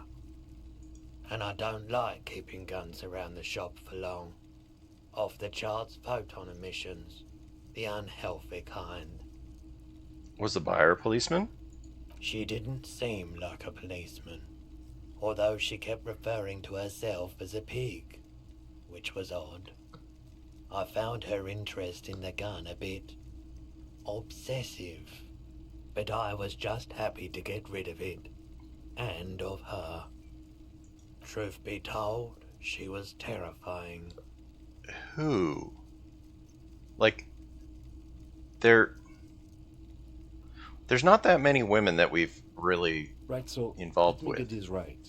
You sold your sidearm, issued by the Citizens Militia, and now a civilian is running around the streets of Martinez with it?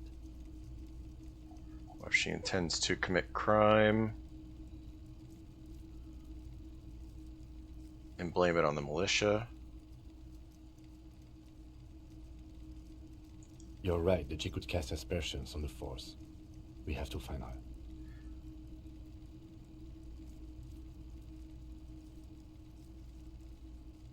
Any idea where I can find the buyer? My apologies, officer, but I have no idea where she was coming from or where she went. A needle in a haystack. There is nothing you can do about it right now. You'll just have to hope Everett wasn't lying, and the Union can track her down in time. Have people from the Union been coming to check the gun? Maybe. Shady-looking guys came in here yesterday, looking like they'd just taken off their Wild Pines overalls. They asked if I have a police weapon to sell. I told them I already sold it. They went their way. It was a trip, but you know, all sorts of people come here, asking for all sorts of things. Wait, then it might be true, Everett's claims. Maybe Claire really is tracking down your gun. People as oleaginous as Everett seem like they're lying, even when they're really being truthful. At least now I know how I lost my sidearm. Of course. I want to talk about my gun again? Sure thing. Sure, man. Huh.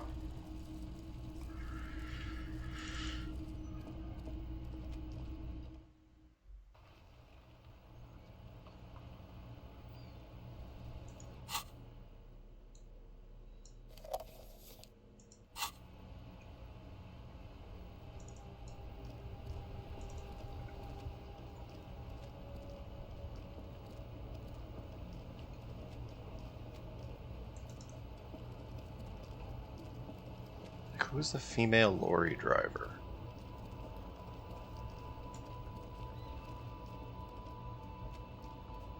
Actually, we'll empty our hands.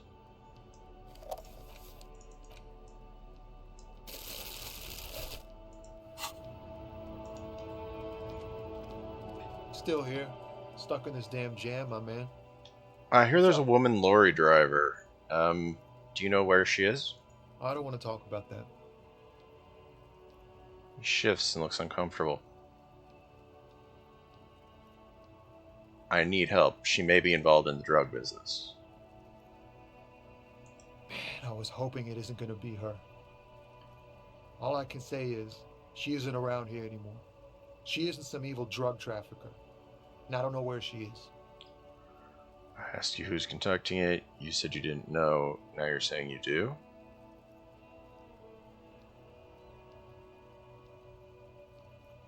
I didn't, man. I told you I was hoping it's not her. That she wouldn't be mixed up in it. It's true. We would have caught a lie. But a kind heart is tricky. Bah.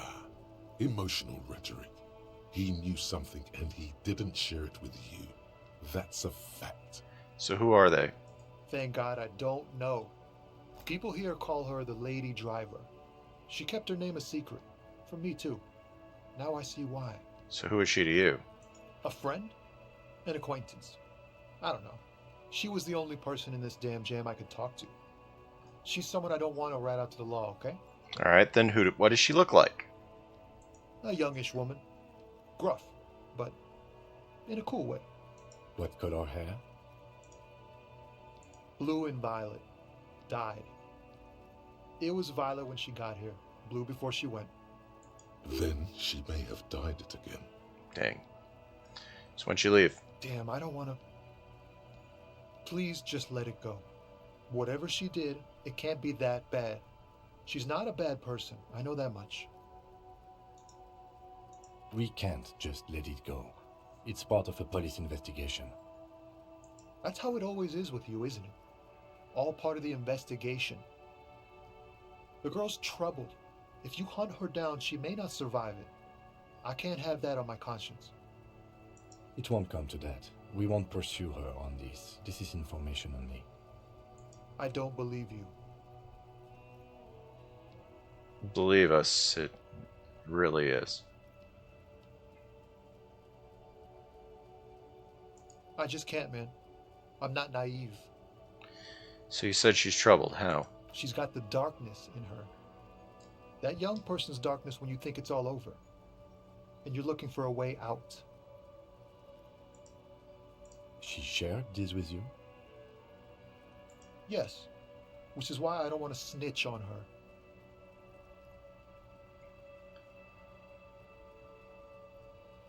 her.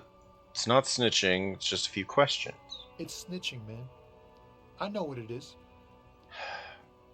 Everyone's afraid of her, and you're not? I heard the rumors. I saw the other drivers looking at me strange when we talked. And she told me, too, that she's had a violent life. But I wasn't afraid of her. More like for her. Did this violent life include drug trafficking? Well, it looks like it did now. But we didn't talk about that. We talked about life, you know? She talked about her mind. Hold on, her mind? The way it worked. The trouble it was giving her. Ooh, did she leave her lawyer behind? Fuck, man. Go grill someone else with these questions, okay? There are plenty of drivers here who couldn't stand her, or were afraid of her. They'd be more than happy to rat her out. He's right. There are other options. The raceman, for one. The grey-haired woman. Maybe she knows something. Wait, this guy says they're friends. Then, acquaintances. And he's okay with others ratting her out. Huh. Now is not the time to focus on feelings. You need that info, son. So you're alright with others ratting her out, you just don't want it on your hands. Put yourself in my shoes. She's a suspect.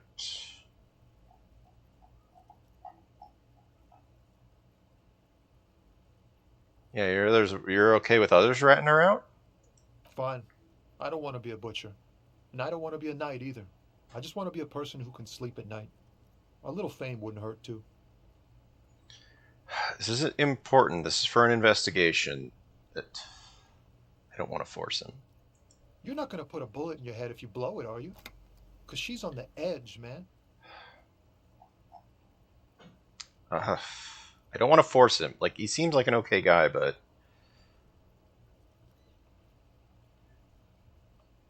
Fine, I'll drop this matter for now. Thank you, friend. Wow, this makes me feel like I should pick up smoking again. Would help with my rhymes, too. Sleep for now.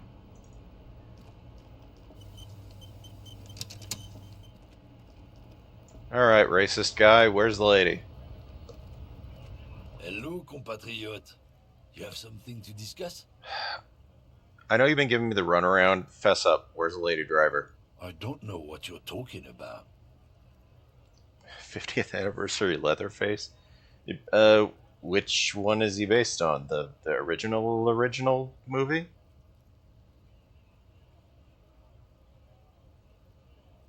I would imagine probably one of the older ones. Or based on Leatherface. Or are you just trying to type it correctly? Yeah. This is the original Texas Chainsaw. He smirks. I don't know what you're talking about. Wow! First you knew Sailang, didn't you? Listen, why are you smirking? The original poster from the 70s. I mean, it's very, very well done. They did very, very well with it. They kind of ran it into the ground pretty heavily, but it's like the original is, legendary, and then they just kept making sequels. Hell, even that what is the first sequel the one with Matthew McConaughey? Or is that the second one? Or the third one? I forget. It's been a while. Why are you smirking? Listen up, fuckwits. You don't scare me. You cops don't run Revachol West. You don't run Martinez. You don't run anything. It's like the fourth one. I mean, I know he's in one of them, and it's really kind of ridiculous. Listen, so who does? The lady driver? No. He means La Puta Madre. Huh? A legendary, and not in a good way, crime boss from Jamrock controls what is probably the most powerful organized crime outfit in Revachol West. Thank you, Encyclopedia. Yeah, him.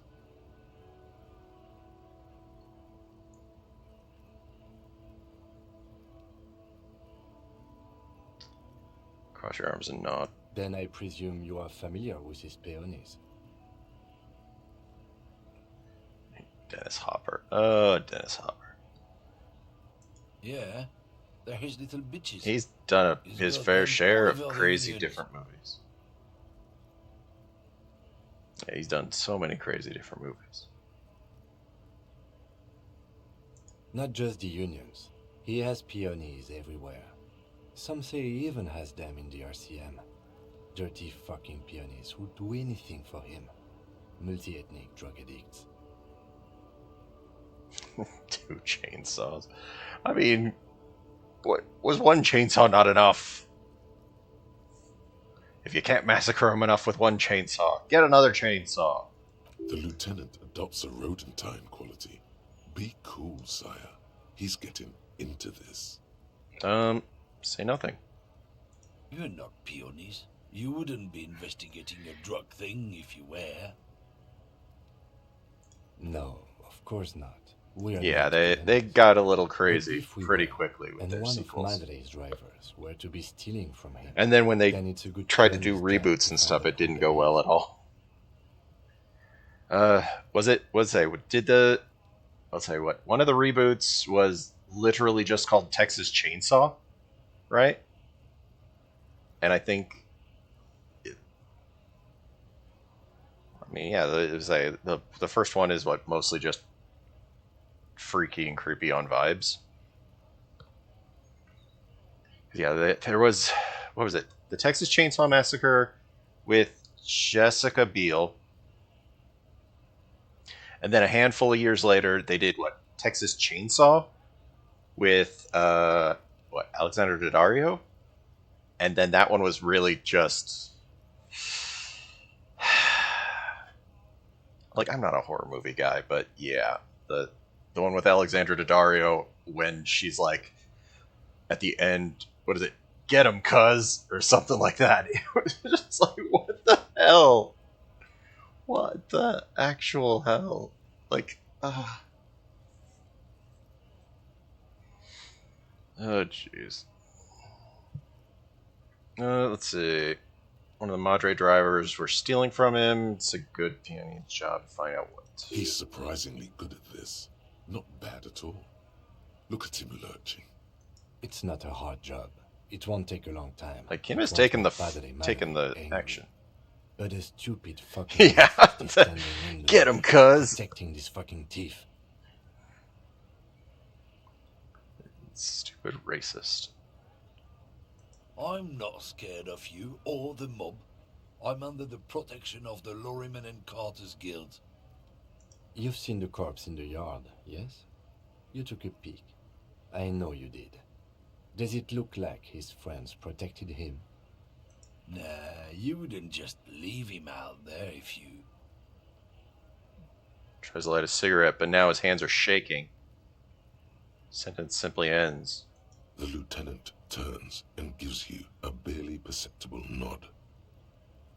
Be careful. This man's still got some fight in him, by the looks of it. It won't be easy to break him. Won't be easy to break him? I've got 72%.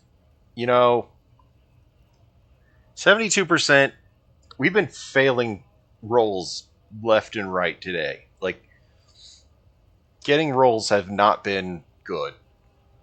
But I feel like we can do this one. Tell us what you know.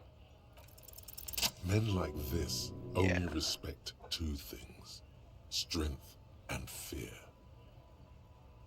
Time to turn up the volume. Show me her lorry right fucking now. The lady driver's lorry. Where is it? Fuck oh, you. look! I He's like told you, grabbing him. I'm not gonna... He is grabbing him. Look at that. Ooh. There. His voice grows smaller as yours. I'm gonna fuck you for the rest of my life. I'm gonna put you in a cell with a giant. You're gonna. Ah! These are terrible things to say. Like, I know we're trying to, like, get him. I've been to your lorry. I know where it is. I'm gonna burn it down. What's your name? I'm gonna go on the police radio and.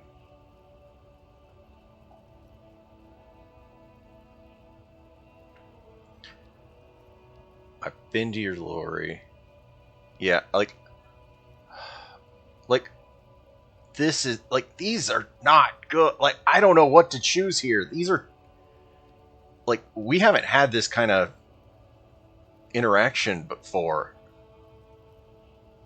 We are, at the moment, doing kind of a side thing. Yeah, at the moment, we're doing a side thing because, we're inspecting, or we are investigating, the drug trade that is supposedly going through the shipping containers and everything. The lorry drivers know something about it, and so we've been asking them. We're doing this on behalf of the woman who lives on the dock, who is the sponsor for the not the union, but the company or whatever. She wanted us to investigate this so that we would get help from her, like, so she'd talk to us more. So we're trying to find this out. Doing Miami Vice, trying. Like, you might have been out, but when I was over at the pawn shop, we talked to the pawn shop guy. We kind of convinced him to give us drugs. We didn't take them, but we convinced him to, like, that he could give us drugs. Like, I don't know what to do about that. We didn't take the drugs off of his hands, so I don't think Kim will get too angry about that. But sometime in the next, like, hour or so, we're going to have to do debriefing of the day with Kim And I am worried about the stuff that we did today in regard to Kim. Because he's probably not going to like that. Like, we spent the day basically working for the union and working for the lady. Like, I don't know how he's going to feel. Like, it's tricky. I'm gonna. She's like, I don't like this answer. I don't like this answer. I don't feel great about this one because we don't even know his actual name. We know where his lorry is, so I'm gonna go with this one. Look, fuck you, man. It's some lorry down there. Green, banged up thing. I don't fucking know who she is. They just, yeah. I remember when they decided to get hooked on crack to get on welfare, was it, or something? And yeah, that was pretty ridiculous. But then again, that was early seasons when they were just starting to figure out how to get ridiculous. When did she go away? I don't know. I don't even know her name. She just rolls with the fleet and acts like a big shot. Some dyke, probably. This guy is so terrible. Where exactly is the lorry? Past the monument. Down there. The Green Temple. Now, leave me the fuck alone. I would like one crack, please. And then, yeah, what is it? They talk to the one guy, and he's like, I would like one crack, please. And he's like, all right, go down there. Like, yeah, go to the guy way down there, and then, yeah, they get their order of crack from the second guy. Like if they were going to like a fast food window. It's like, pay the first guy, get the item from the second guy. All right. A small temple by the monument. Green. Let's get into that lorry. All right, let's go. Let's go find it. This guy's terrible, but at least we got some information out of him.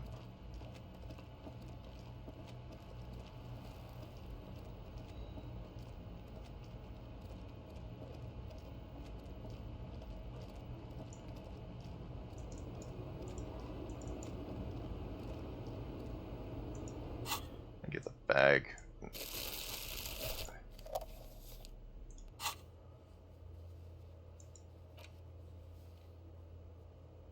Some of these aren't relevant anymore.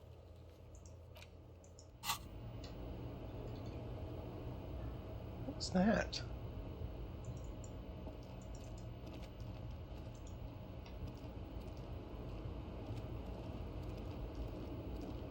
This screen found A to Z Contemporaire is parked in the shadow of the ruins looming overhead. It's seen better days. This must be the one he told us about, unless he was lying. Try to peek in the window. The glass on the side windows is tinted and covered with dust. You can barely make out the shape of the seat and two steering levers. How do we get in this? Use the pry bar to smash the window. Open it from the inside. Really? That's what you're going with? This has been hard enough. No need to make it any harder. I mean, we have very low... Well, I guess we'd lose 10 points because we don't have the tool equipped. Let's just try the handle first, right? The door is locked. The handle looks shiny, like it's recently replaced. There's no picking this lock. The owner has put special care into it. It's a recessed design. Alright. Time to smashy smashy. Let's go. This screen found A to Z Contemporary. Really? Still 42%. Okay. What else we got? Do we have anything else that can boost our physical?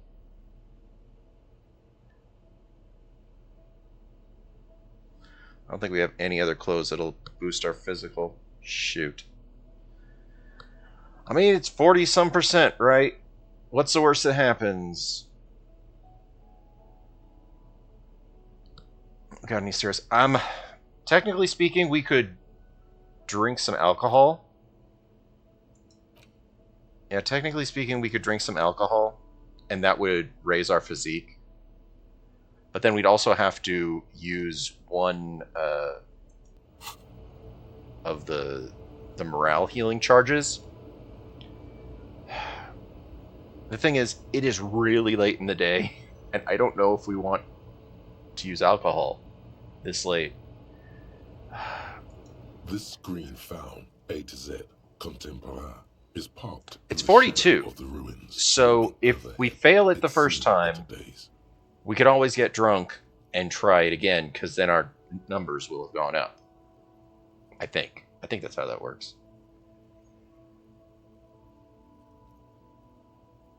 Let's try it. Pry bar Fuck. in hand, you take a hard swing at the window. A loud thunk rings out, and the pry bar bounces back. This is not the... Oh, look at that.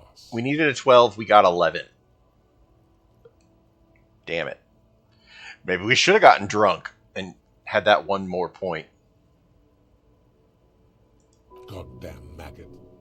Drag your ass to the gym and do some reps right now. Looks like the window might be shatterproof. You may have to rethink your approach. Ooh, wait. Shatterproof?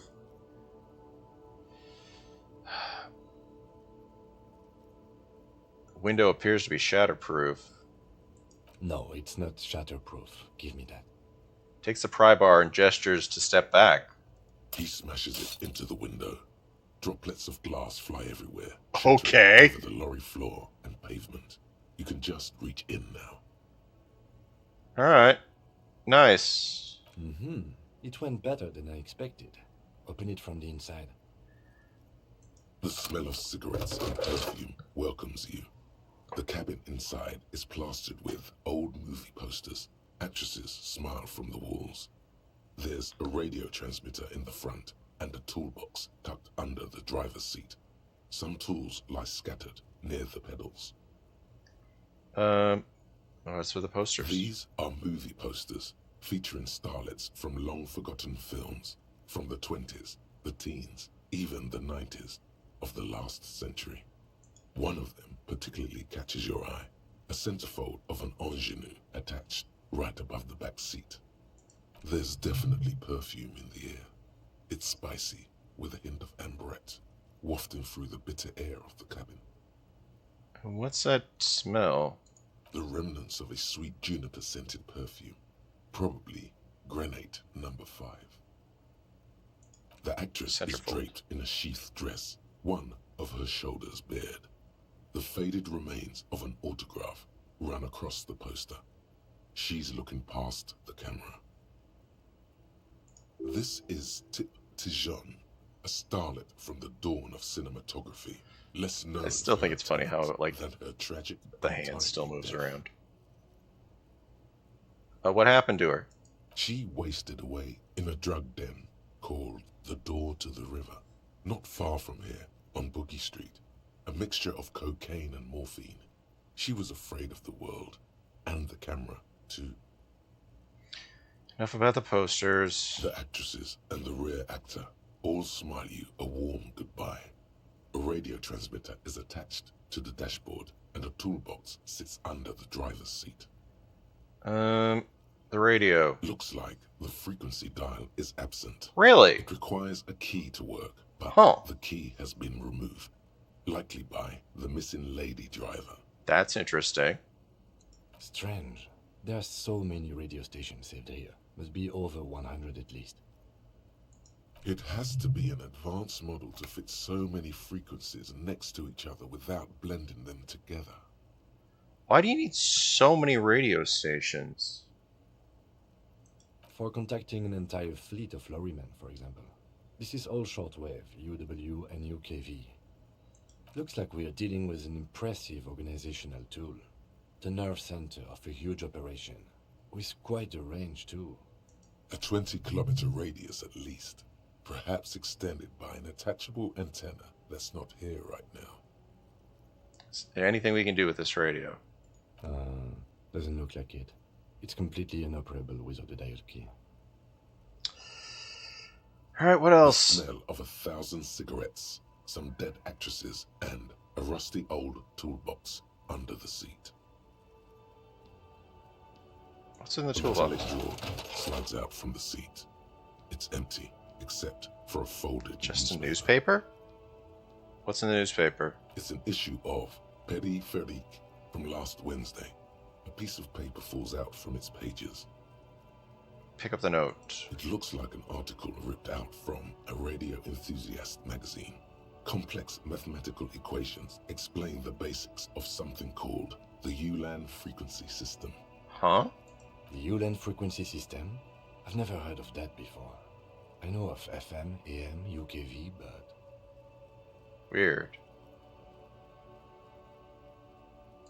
It's an issue of, it looks like an art. The Ulan frequency system. The pull-out toolkit slides back into Alright, its what's in the nest. pedals? The rest is as you wedge yourself under the steering wheel to get a better look.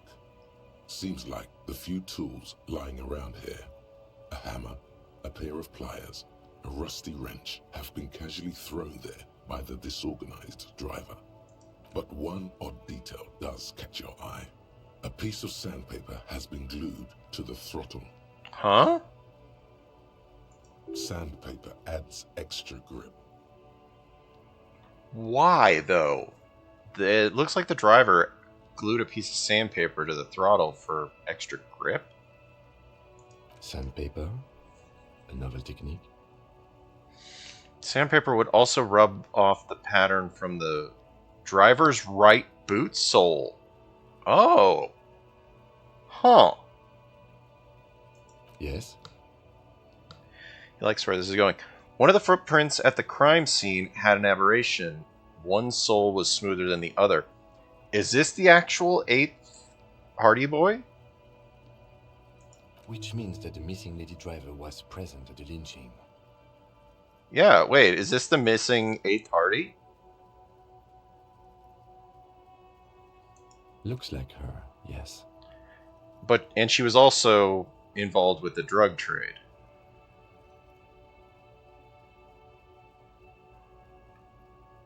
Now we know for certain who is the missing 8th person at the lynching. Do you think that Hardy and his boys could also be involved in the drug operation? Oh. You think the entire union is involved? Maybe all of Martinez. Lady driver could have... They're jerks. They could have been involved with the drugs. We should see what Titus has got to say on the matter. Are we finished with the lorry? The movie stars are still smiling. I mean, I don't think there's anything more that we can learn from this. On the center console, you close the rusty old... Great. I think we got everything. A word, detective? Before we return to Joyce? What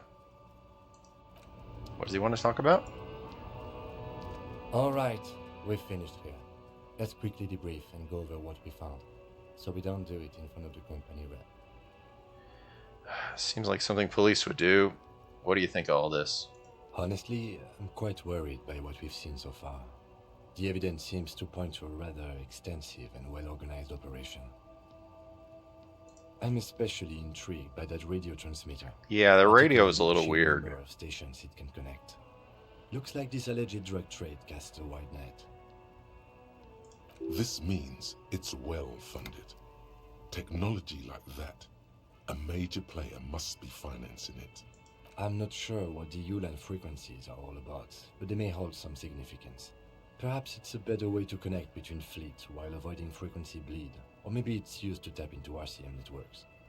And last but not least, it looks like the Hardy Boys knew this driver, as we know that she was present at the lynching. This may be the Union connection we've been searching for. The movie posters don't factor into this at all.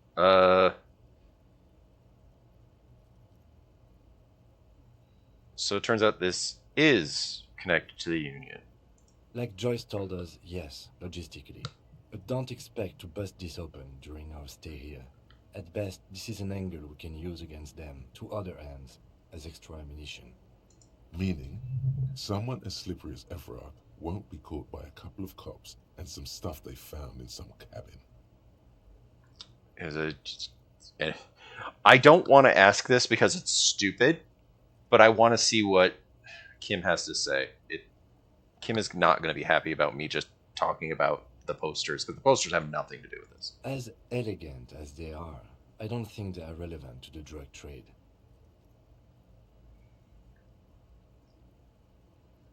There's a lot of women in there, especially for the lady driver. Like, what is our guy supposedly being on about? Like, Yes, well, he doesn't say more. Okay. we should return to the murder case. See what Joyce tells us about the lynching.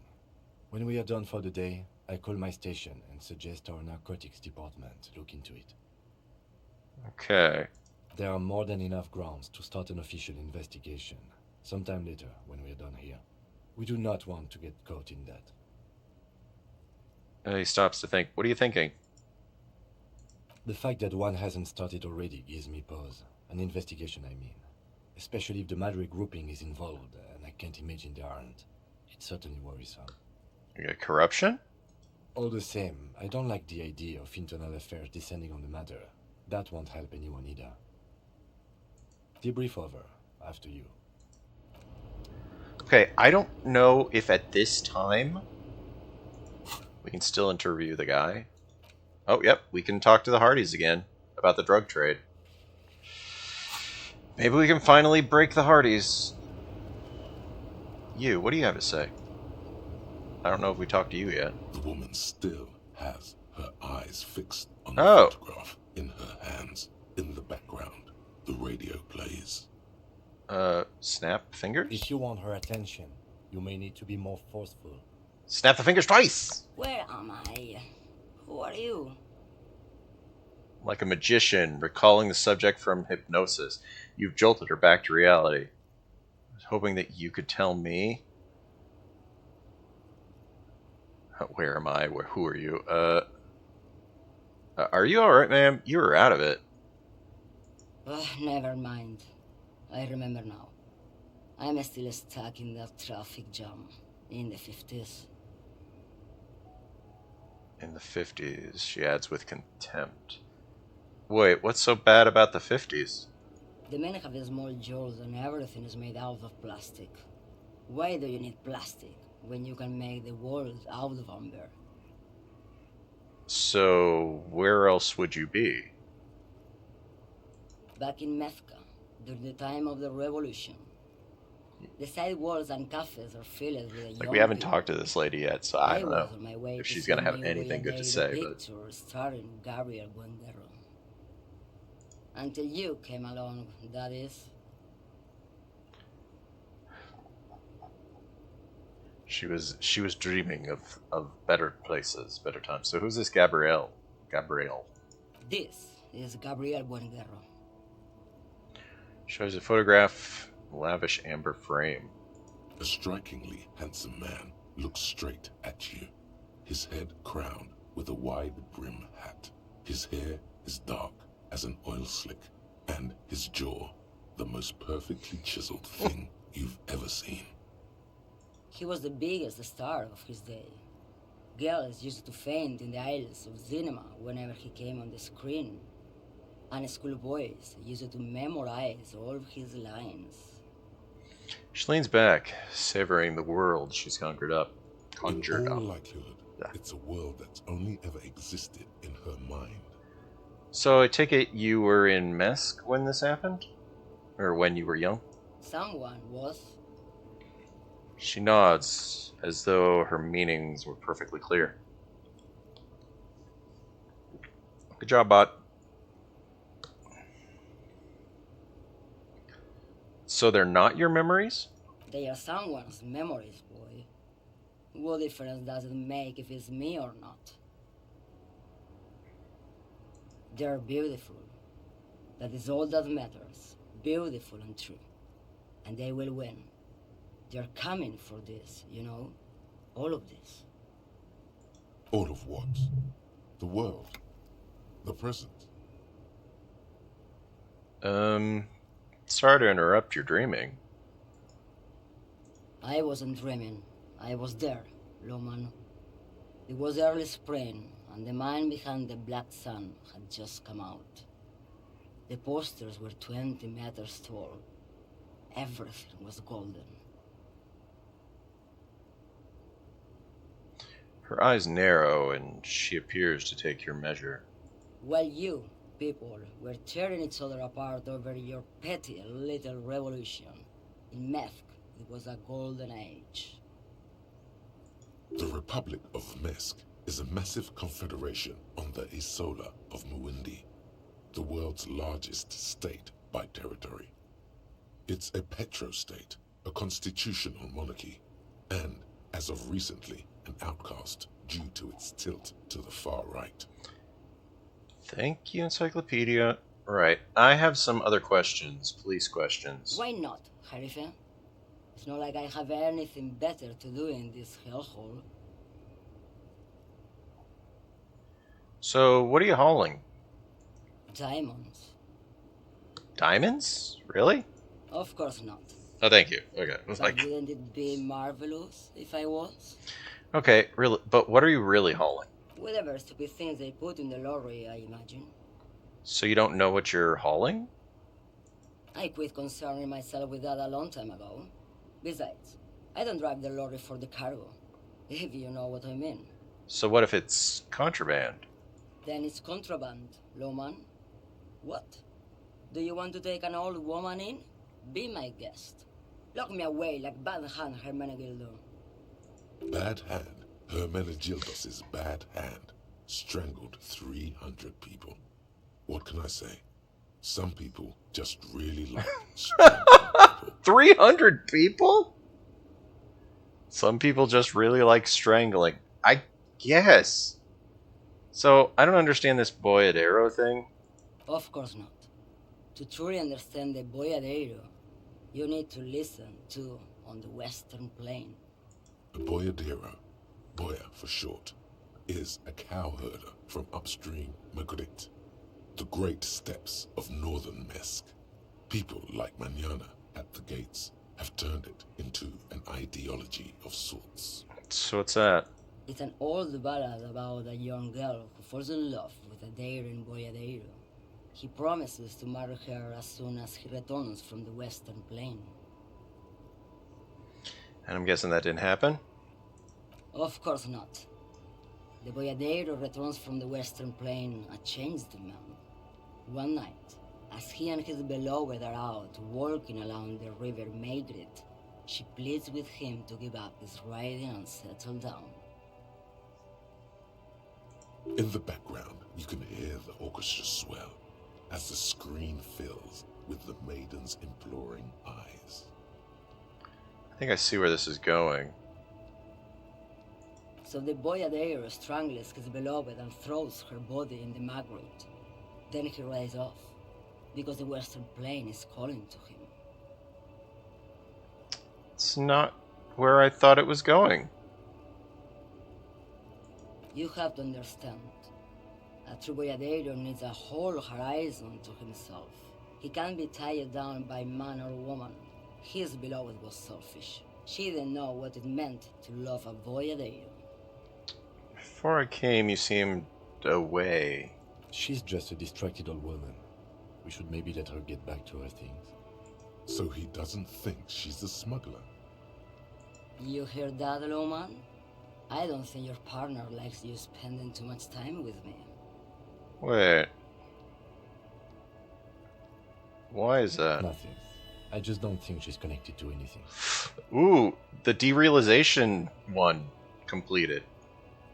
He doesn't want your frail mind caught up in something here. Something unconnected to the case. But connected to this woman tuning out like that. Should you be driving a lorry if you end up doing that? Oh, don't worry about me. I'm one of the best camioners around. I drive routes no one else will. What routes? The Monosov's Land, Utashnaya Zemlya, the Western Plain. She nods, closes her eyes again, letting her mind submerge. A terrible cold comes over her, rattling her teeth as she stares inward. The Transcatolia Magistral. You for 1A. Adestradas du Mirador. All the good ones. The deep trenches. Where the bluebirds fly. She opens her eyes again and shudders. Something an expert on blacking out. You should take better care of yourself. Yeah, you should take care of yourself. You're right, Lowman. I'm the one who should take my health more seriously. Thank you for looking out for me.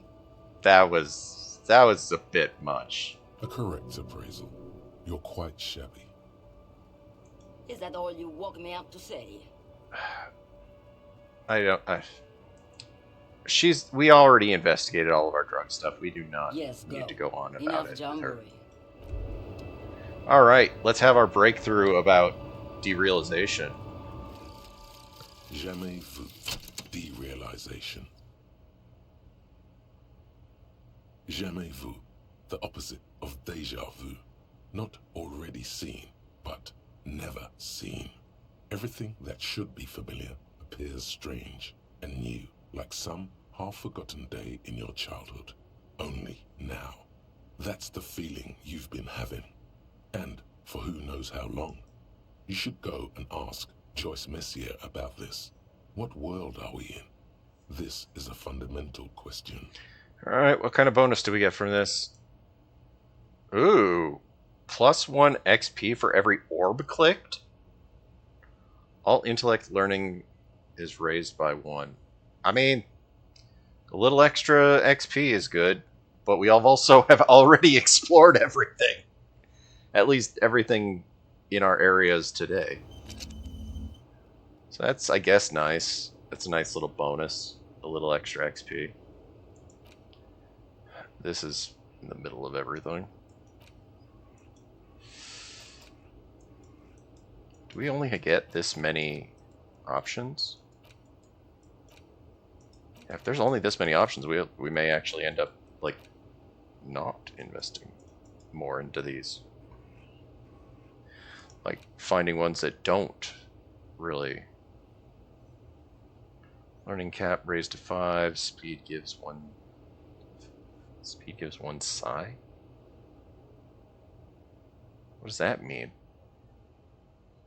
Perception raised to 5.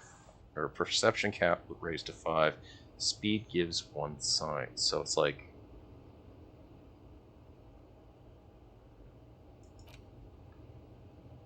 Yeah, +1 threshold, +3 shivers.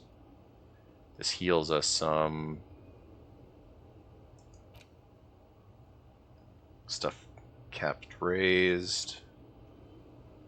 This is good, like, raises our suggestion. Alright.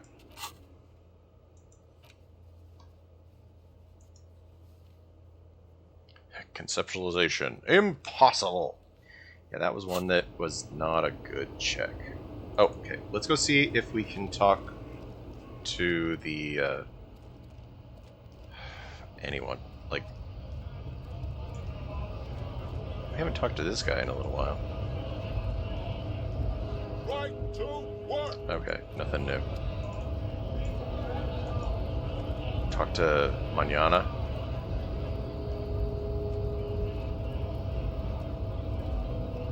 Hola, Wandering Man.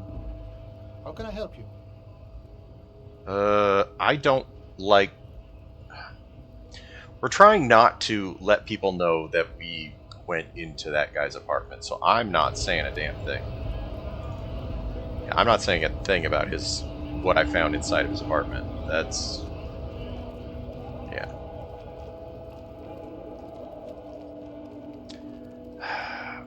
Let's see if we can find... Oh, they're still in here.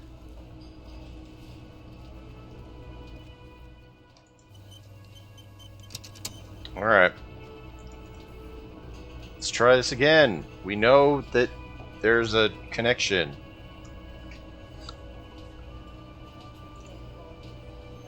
Looks like the circus left town. Let's try this again. Plans are still Okay. Guess what? I connected you to the local drug trade. How you like that? Like hell you have. There is no local drug trade. This place is as clean as a rifle. Go back to Jamrock and ask the local junkies how clean your streets are in Precinct 41 Kilos.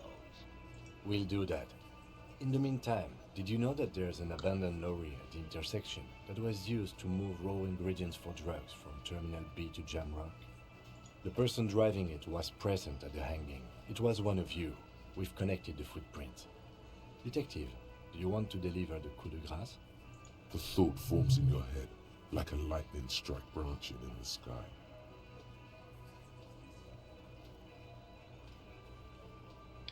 Alright, there's no local drug trade except for you. No. You do the honor. You've earned it. Thank you. You're right, Titus. There is no local drug trade because it's all controlled by you. You're the drug trade. We'll let him have fun with it. That's a mighty interesting theory. I guess that's what you would need to do, theoretically. A big, strong, state-run monopoly would outcompete the runs on the street. Yeah, man. Theoretically, that's what you would do. To get rid of the gangs, the dealers, even some of the junkies. You would need good, trustworthy people to take their place, of course. Hardy men to run such a monopoly. For the good of the community, of course. This is disgusting. You're admitting of profiting off of poisoning people. Good idea. People are always going to do drugs. Telling yourself that. I know for a fact there's still plenty of drugs out there. You're poisoning your own people. Boo fucking who. People will always be taking drugs.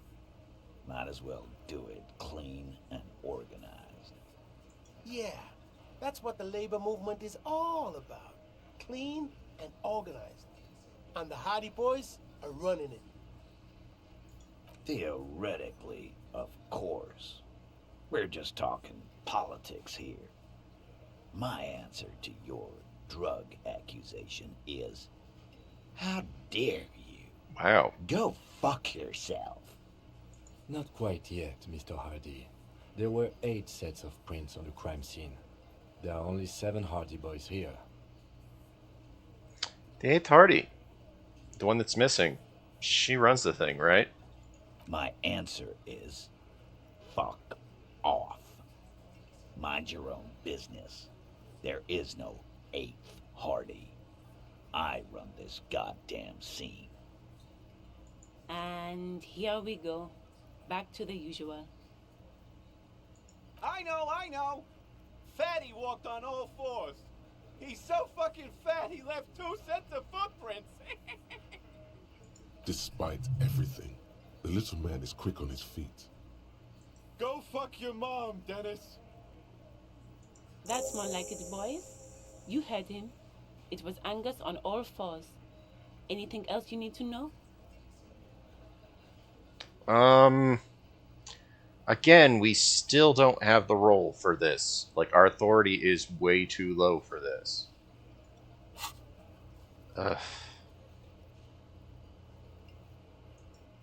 Like,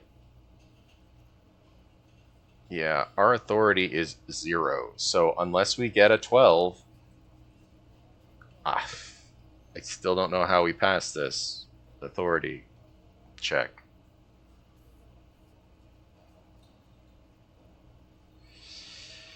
Try it again. I mean,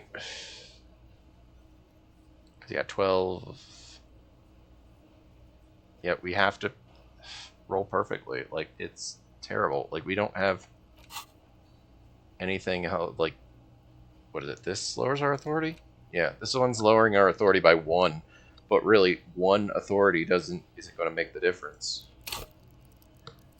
And where's authority? It's like here. Yeah, raising our authority here just really isn't going to help.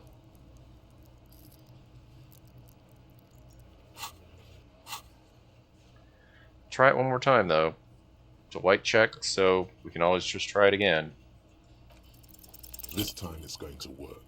You already ruled out the first bad option that didn't. So, You tell me someone's been raped, and then you don't say who? That is bullshit. Stop shitting your pants. You don't need to know, all right? We took care of it. The law handled it, all right? Yeah. Aren't you listening? It's done. Finito. You're not the law. I'm the law. Law. Like Judge Dredd or whatever. Maybe you're right. Maybe I'm not the law. Maybe everyone's been lying to me. I'm the law. For God's sake, stop shouting! Stop breaking things in my establishment! Stop provoking those oafs! They're not going to give you anything, can't you see? I can't have a police interrogation in here. People are trying to eat. This doesn't concern you, manager. Of course it concerns me if you make this kind of... Easy, babes. What is this? I can't have a slap fight in my bar. It's embarrassing. We are deep in Far's territory. We need to cool off and re-engage later. Everyone can see you picked some wrong options. Next time you have to come up with better things to say. Yeah, that could have gone way better.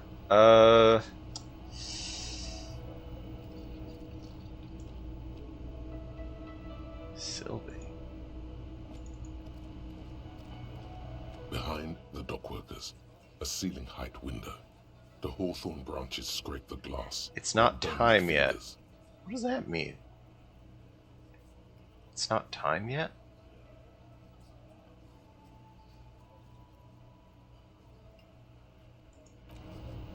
Weird.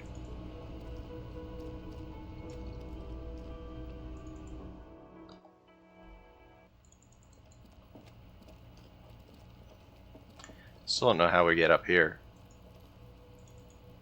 I still have no idea how to get up here.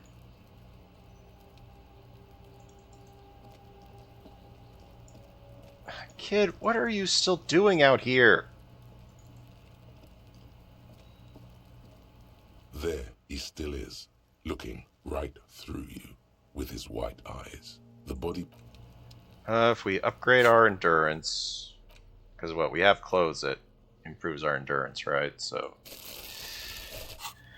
And give another shot, there right? He still is. No? Damn. Through you. Yeah, we have to put points into endurance or get drunk or something. To that corpse smell. Emitting it is all. Damn it.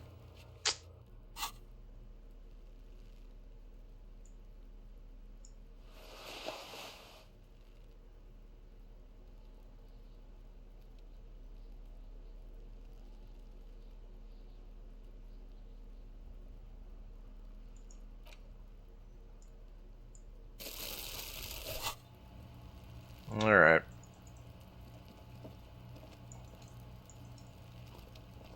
I don't know what else we can find. Wait, we haven't talked to this kid in a while.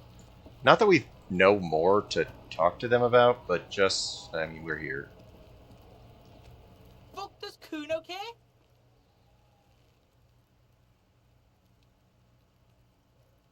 Kuno, I found your shack. You found Kuno's secret door to Kuno's secret shack. It was closed for 5,000 years. How the fuck did you get in? I phase shifted through the roofing material. I pushed the panels aside, Kuno. And then what? You fucking there? You fucking Kuno's kingdom? He's trying to fuck at you again, Kuno! What was with the pig head?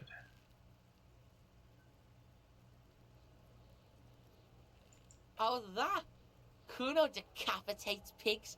That's just a Kuno demo tape. And were you trying to send me a message? Yeah, to the both of you. Watch your ass in Kuno's town, or Kuno's gonna fuck your head off. So, what was with the plate with the powder residue? That's where Kuno gets his daily hit of electric. Kuno Shazam. Kuno rides the fucking lightning in their pig. Bet you'd like to ride the lightning too, wouldn't you? You feel tired and old, but you could have that sparkle in your eyes. Jeez, electrochemistry. So what's the tube of magnesium? It's a vitamin, pig. Don't you know anything? He looks at you like you just pointed at the sun and asked what it was. You could use some. Ooh, a failure.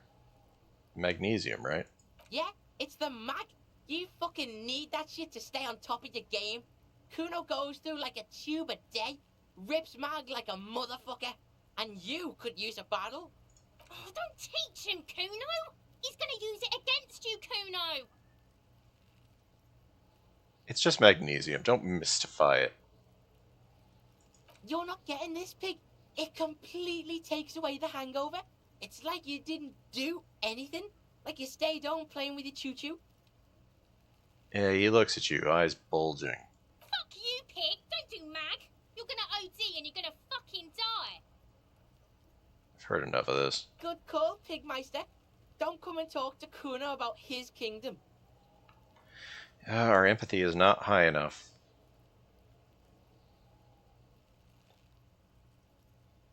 The fuck do you want with it? Oh, that. Kuno Demo tape? Yeah. Kuno plays on snuff radio, fucks pigs, live, fucks their heads off. Kuno's a cop killer. Oh, that. Kuno decapitates pigs. That's just a Kuno demo tape. Cool pig head. I liked it. I got one too. This one points to your head. It's shit.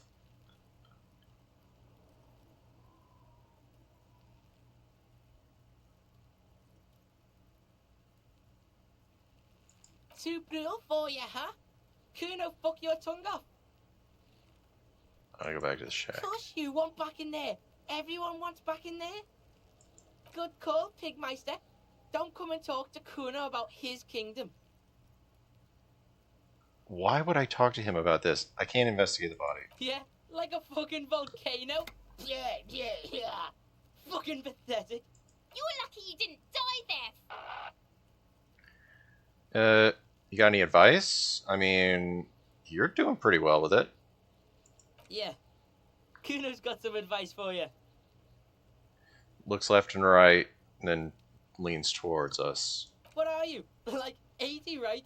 Maybe you should stop embarrassing yourself in front of a fucking kid. Perhaps you could compress this negative energy and turn it into some sort of a Kuno-fied non-vomiter. Kuno-fied? No, a what? Don't ask questions. Roll with it. It will work. I promise. Kuno-fied non-vomiter. That's right. Turn your weaknesses into conceptual strengths. Try it again now. I want to discuss the body. Fuck about it. You seem suspicious. Just a couple of pigs sniffing around in the dirt. That seems pretty fucking suspicious to Kuno. Yeah, you tell the faggoty, Kuno. You're testing Kuno. Get lost. Crime scene. Yeah. The kingdom of Kuno. The fuck do you want with it? Let's see. Dead man's clothes. How'd they get in there? Yeah, Kuno doesn't know shit about that. That shit is beneath Kuno. I need to know. It could lead to something in the investigation. Someone could have tampered with the scene. Listen. Kuno doesn't care about this small time shit. Just listen. Kuno saw what you did there, dumpster diving. Sad shit. Kuno could hook you up with some sweet rags. Shit like Kuno's wearing. Your size, good price. 500 real. You'd have to be blind not to notice the giant white letters F-A-L-N running down his trouser leg. I asked you what happened to his clothes. You must have seen one lying.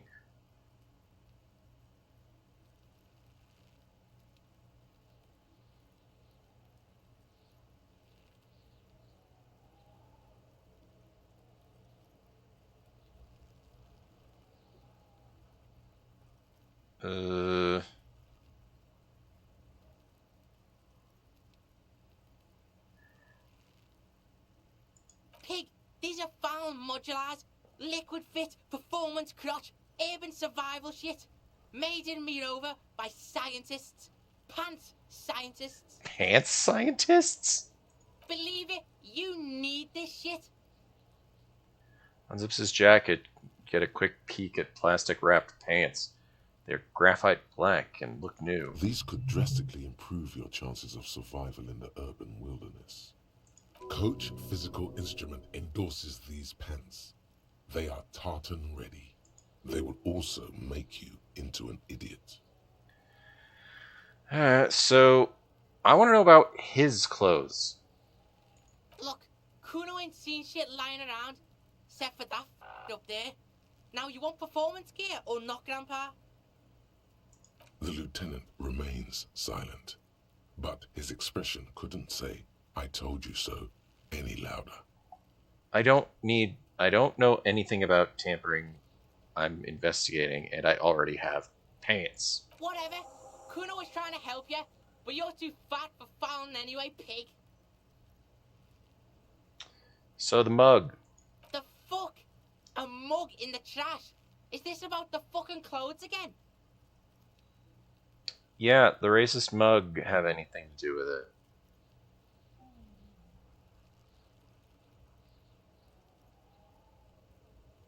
Yeah, Kuno sees where this is going.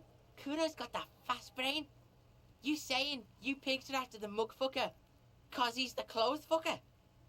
I can't hear you, Kuno. Speak louder, Kuno. That's exactly what I'm saying, Kuno.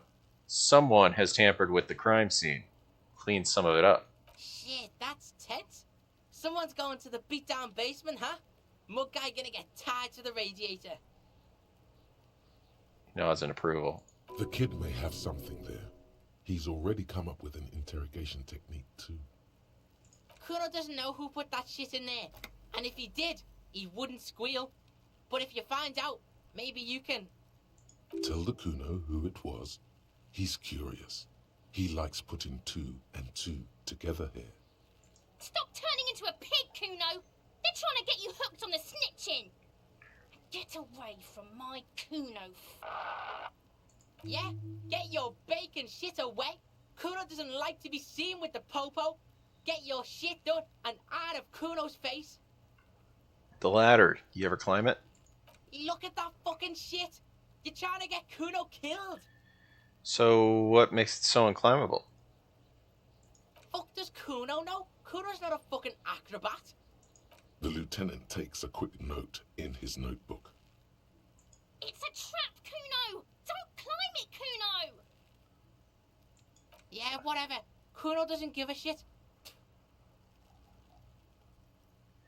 Like, our empathy is too low, and I don't, like, we'd have to roll perfectly, so... Kuno doesn't fucking care. Hear that? Magnesium. That's what you're lacking. The lack of magnesium has you slouched. So there's a lack of magnesium. Yes, and it's critical. Look at yourself. You're practically devolving into a fish due to the lack of magnesium in your bloodstream.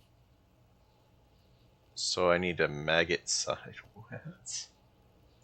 Maggot sideways? What are you talking about? You need to maggot up. You've probably had 2 heart attacks and a minor stroke already, and the only prescription is insane amounts of magnesium. I need to become a magnesium-based life form. Yes, if you want to live, you need to evolve. You need to transcend the carbon barrier. Go to the apothecary and buy insane amounts of magnesium. It will reverse the damage to your circulatory system. I'll die before I squeal, pig. The corpse made me puke twice. What do you think about that? Stay away from me, pig. You don't want to see what happens when you corner me. Alright. There he still is, looking right through you with his white I mean, 28 is better. Is entirely dedicated. Ooh, wait. Corpse smell. Let's put on our coat. Yeah. Where's our coat that improves our endurance. We might actually be able to approach this thing for a change.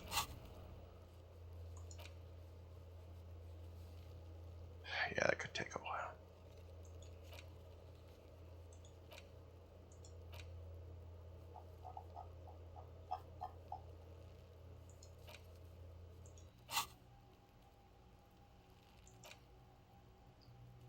Lowers our shivers. Huh.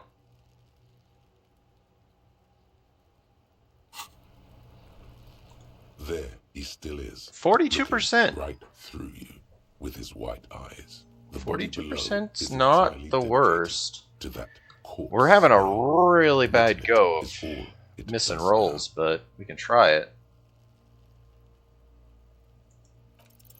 Fuck! Again, the corpse laughs at you, pus dripping from its mouth. You will never be able to hold it in. It's always too much. Every time it happens, it gets worse and worse. There's nothing more to throw up now. All that's left is crying and convulsing dryly at the same time.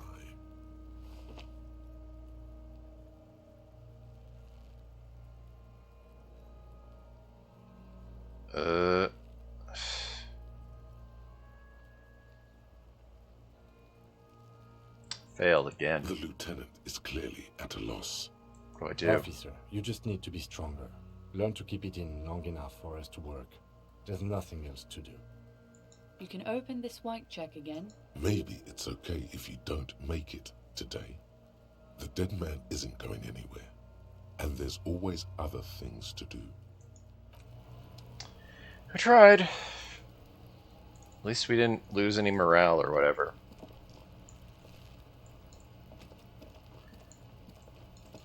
I have no idea how to get up onto the roof.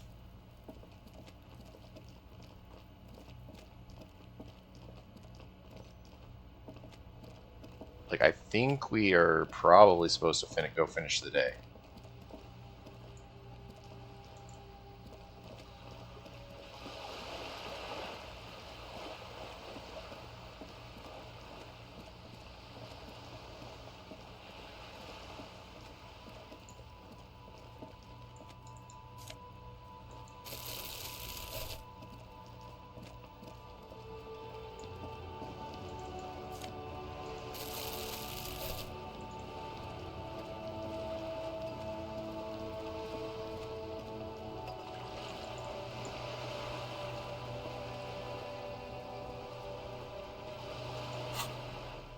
We really shouldn't be talking to her this late, I think. But... You're back. Good. What can I help you with? Alright, spoke to the lorryman. Yes, my eyes on the harbour have sent word to that effect. What have you discovered? Wait, where exactly are these eyes? It doesn't really matter, and I do apologize for the surveillance. Wild Pines can't afford to be blind at a time like this. One of the tall buildings overlooking the roundabout, most likely. That would give them a read on the entire quarter. In any case, it's a relief to know someone has looked into it. If I may ask, will there be an official investigation? I assume you discovered there is an operation.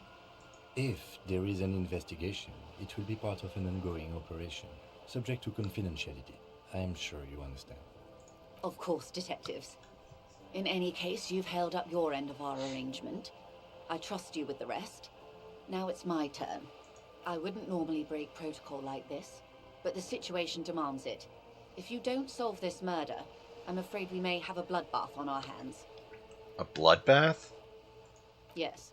I'm afraid this strike may descend into a small-scale civil war, with possible consequences for all of Rivershoal West. Since you are sharing, ma'am, this is also the RCM's worst-case scenario. Then we're on the same page, as grim as it may be. Tell me again, how are the lynching and the strikes connected? I have an indirect role to play, I'm sad to say. My employer experienced a momentary lapse of faith in me. In that moment, they elected to deploy a private military contractor as an insurance measure. They called it my security detail. Lapse of faith? They were dispatched after I relayed the union's initial offer. Every worker... A member of the board. I tried to convince my employer it was simply a piece of rhetoric, or a joke. They did not appreciate the humor. Do you need security detail? Absolutely not. These mercenaries are muscle, pure and simple. They are meant to intimidate the Union into surrendering.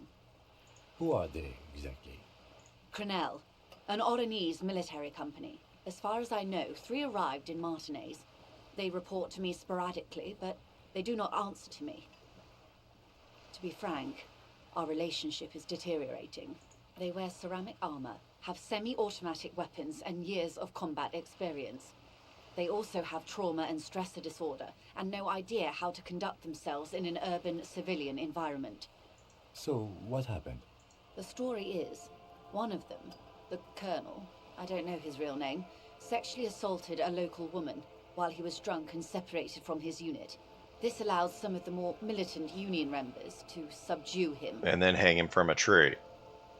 He was taken out behind the whirling in rags and lynched. Last son, nothing. Mr. Clare refuses to let me into the harbor. I have not been able to discuss this matter with anyone there. The remaining 2 Crenell contractors carry out their orders, for now. For now? It's a smokescreen. In secret, they are conducting an independent military tribunal into the lynching. Once this investigation is concluded, executions will follow. What is the nature of this so-called investigation? Whether to execute one, some, or all of the Union militants. Maybe the investigation can team up. You have really made a mess here. It was the Union who strung him from that tree. My hope is that you provide a single concrete suspect before Crenell indiscriminately pick theirs. Simply put, She grabs the hold of the mainsail. if you don't pin this on someone good, and do it fast, they will identify and execute everyone present at the lynching. This in turn will force the Union to respond. The Debardeurs have over 2,000 men. It will be 1,000 to 1. Have you ever seen a hornet invade a beehive, Lieutenant? It's not pretty. The Serai's giant hornet, the world's 2nd largest insect, can kill 40 honeybees a minute, while a group of 30 can decimate an entire hive of 20,000 bees in less than 4 hours. Thank you, Encyclopedia. These men work in tandem using semi and fully automatic firearms. Their armor is virtually impenetrable to muzzle-loaded weapons, even yours. Most Union workers don't have guns at all. The muzzle loaders need to be reloaded after every 1 or 2 shots. The automatics every 1 or 2 minutes. As I said, a bloodbath. I can see it happening. Too many things have gone wrong. It's pretty bleak. I think your confrontation is inevitable. It's bleak. Many bleak scenarios have already come true. Nameless, badgeless detective of the citizens' militia. All we can do is keep the rest from going the same way. One single concrete suspect delivered into civil court, and I may be able to defuse this situation. So what can you tell me about Crenell? Not much. Their public resume is relatively good, as far as private military contractors go. I believe they were once called Downwell. They boast a long list of clients. Saint-Baptiste, Welchman Lorenz, Eintracht. A warning sign, however. The operations concerned all take place in 3rd or 4th world countries. Guarding facilities, escort missions and such. Meaning they're used to operating in war zones. Yes. All the good conflict corridors. Supramundi, Yesut, the Seminese Islands. Countries that don't have a good record reporting atrocious military conduct on their soil. Okay.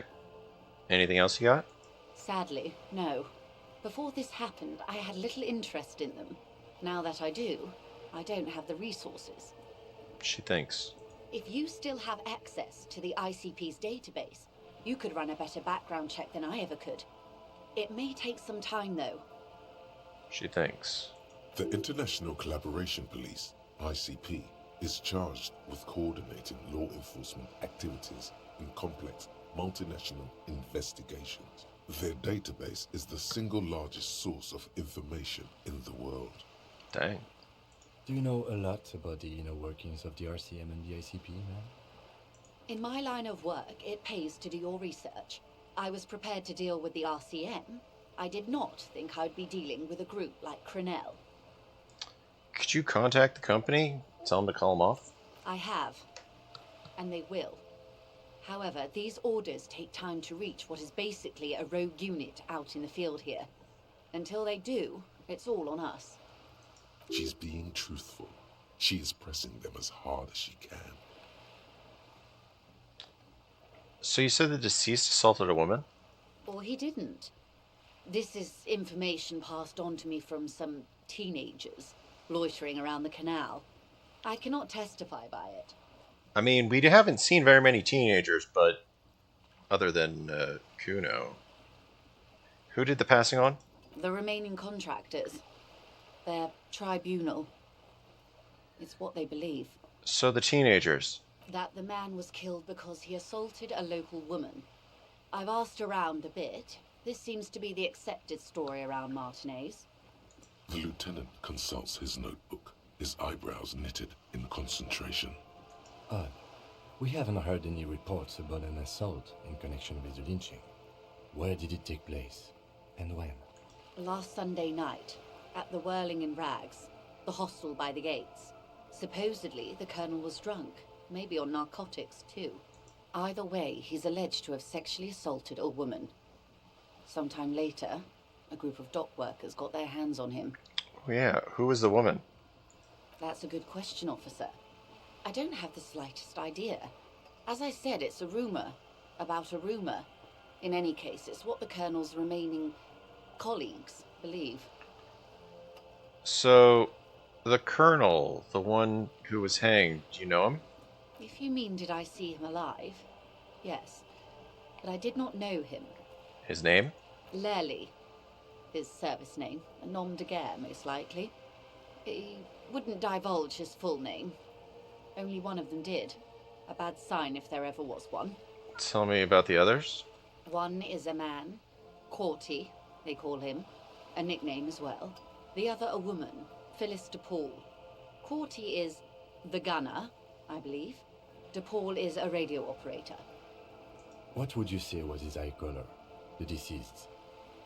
She closes her eyes, trying to picture the man's face, then shakes her head. I can't remember. There's a pang of regret in her voice. The lieutenant was testing her, asking a small detail first to see if she knew him better than she let on. She passed. That's all right, man. Anything else? Nationality? What would you say was his age? Yeah, I feel like we were supposed to do this like earlier on. He was 40. Or 50. It's hard to say which. He had a combat injury on his lower jaw. It made it difficult to estimate his age, or gauge his facial expressions. What else? Nationality? Accent? He was, Occidental, I think. Light brown hair, a mixed accent, Odanese, or Messinian, maybe. His injury gave him an accent all his own. In a way, it was humanizing. He had to learn to speak through it, through the injury. That's all I know, I guess. I only met him once. So, the remaining two mercs. They've gone to ground, as it were. I don't recommend seeking them out. For one, they're almost certainly armed to the teeth. They don't have the same respect for the Revachol citizens' militia as I do. To put it bluntly, they think you're vigilantes. Ghetto savages. It will not be a fruitful meeting. We still need to know where they are. You're likely to run into them eventually. When that happens, I'll be in a better position to mediate if I don't appear involved. Okay. 97%. We have had so many failed rolls this session.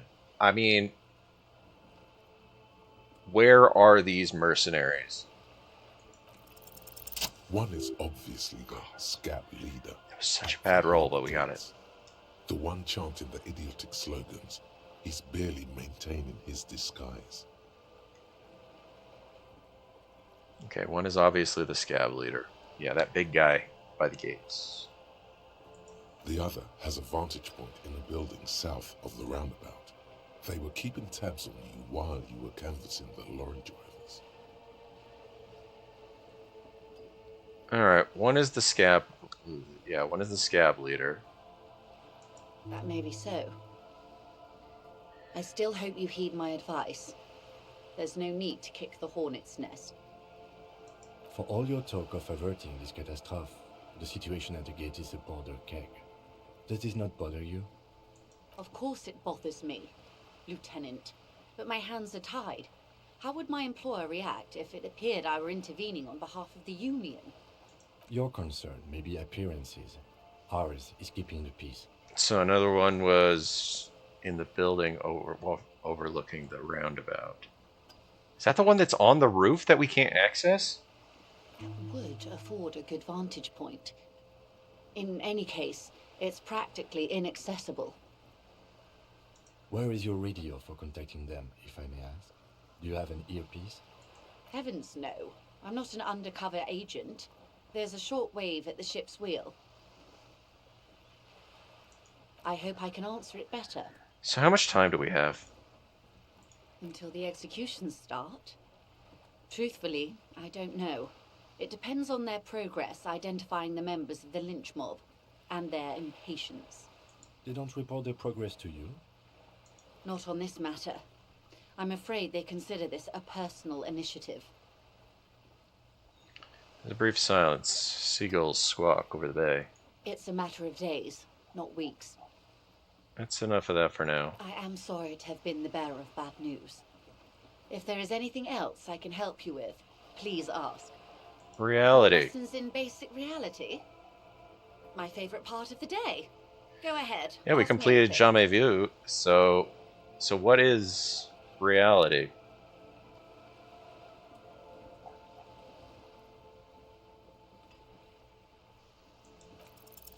What is all of this? The scent, the sound, the air. What world is this? What world? The only one, I suppose. The world of matter. And its pale antipode. The camera of her mind glides over the surface of the water. What do you see? Great bodies of water. Forest-covered surfaces. Clusters of light where the cities lie.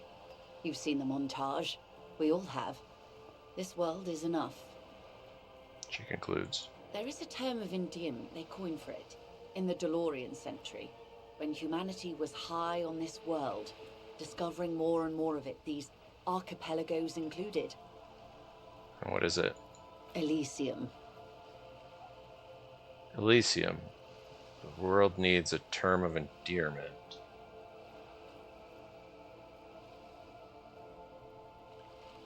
It does. There are those who would call it hell.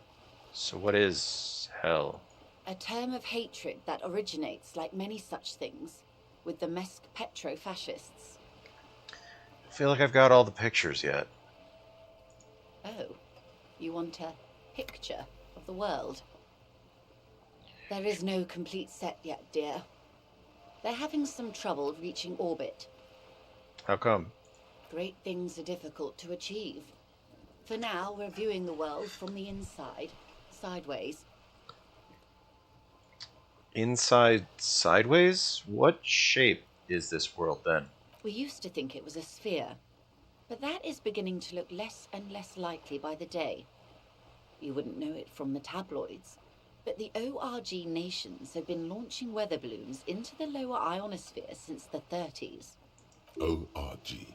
Occident Revichol-Grad. Huh. There's a steadily increasing trickle of images.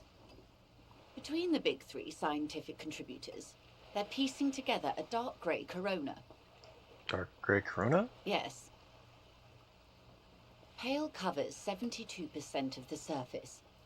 There are grey flares and prominences, even arcs above entire isolas. The images are blurry, But if there was a sphere in there, it certainly looks like it fractured a long time ago. A cold fear seeps into you. What are you telling me?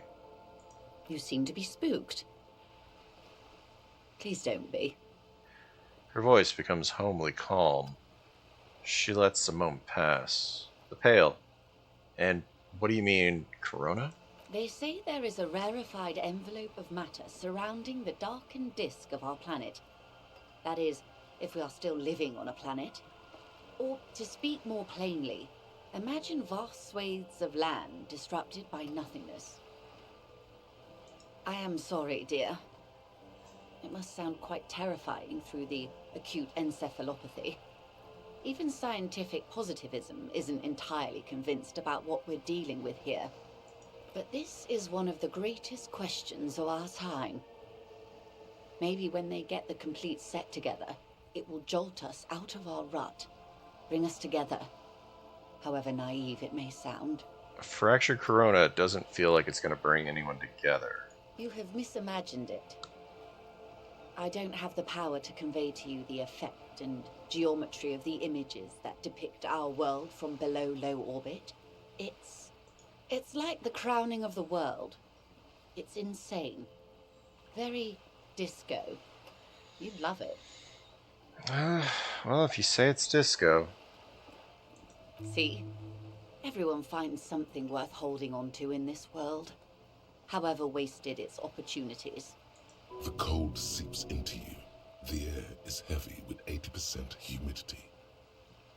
Suddenly, you're conscious of yourself standing there, on whatever this all is. Your arms hang down by your sides. The lieutenant observes you both, silently. He adjusts his glasses. You said pale. What is pale? The pale is not, technically speaking, part of reality. Yes. Also, I think we've had enough excitement for today. Remember, we have a cadaver to attend to. Of course, Lieutenant. Let's try something else.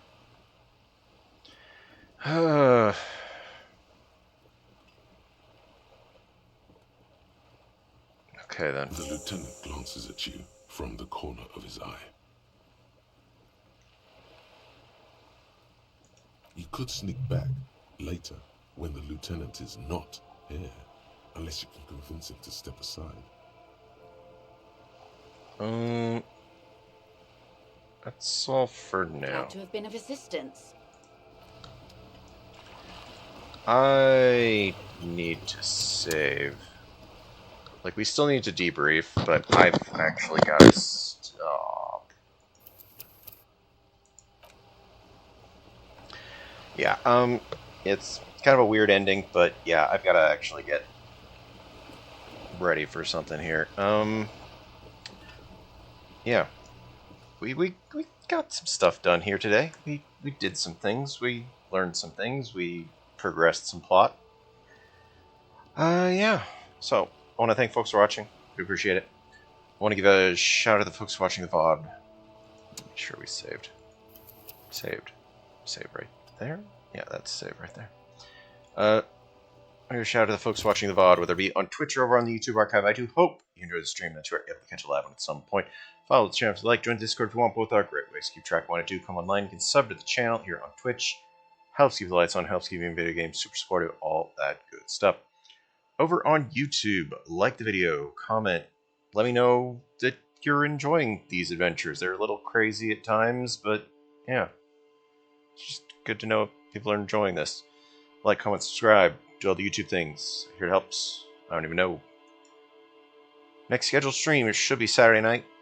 I don't know what I'm going to be streaming because it is daylight savings time and we're losing an hour, so I'm going to have to figure something out. But until then, I do hope everybody's taking care of themselves with everything going on. I have been Somebody Nowhere. You have been amazing. And I do hope to see you next time. Ending screen, where have you gone?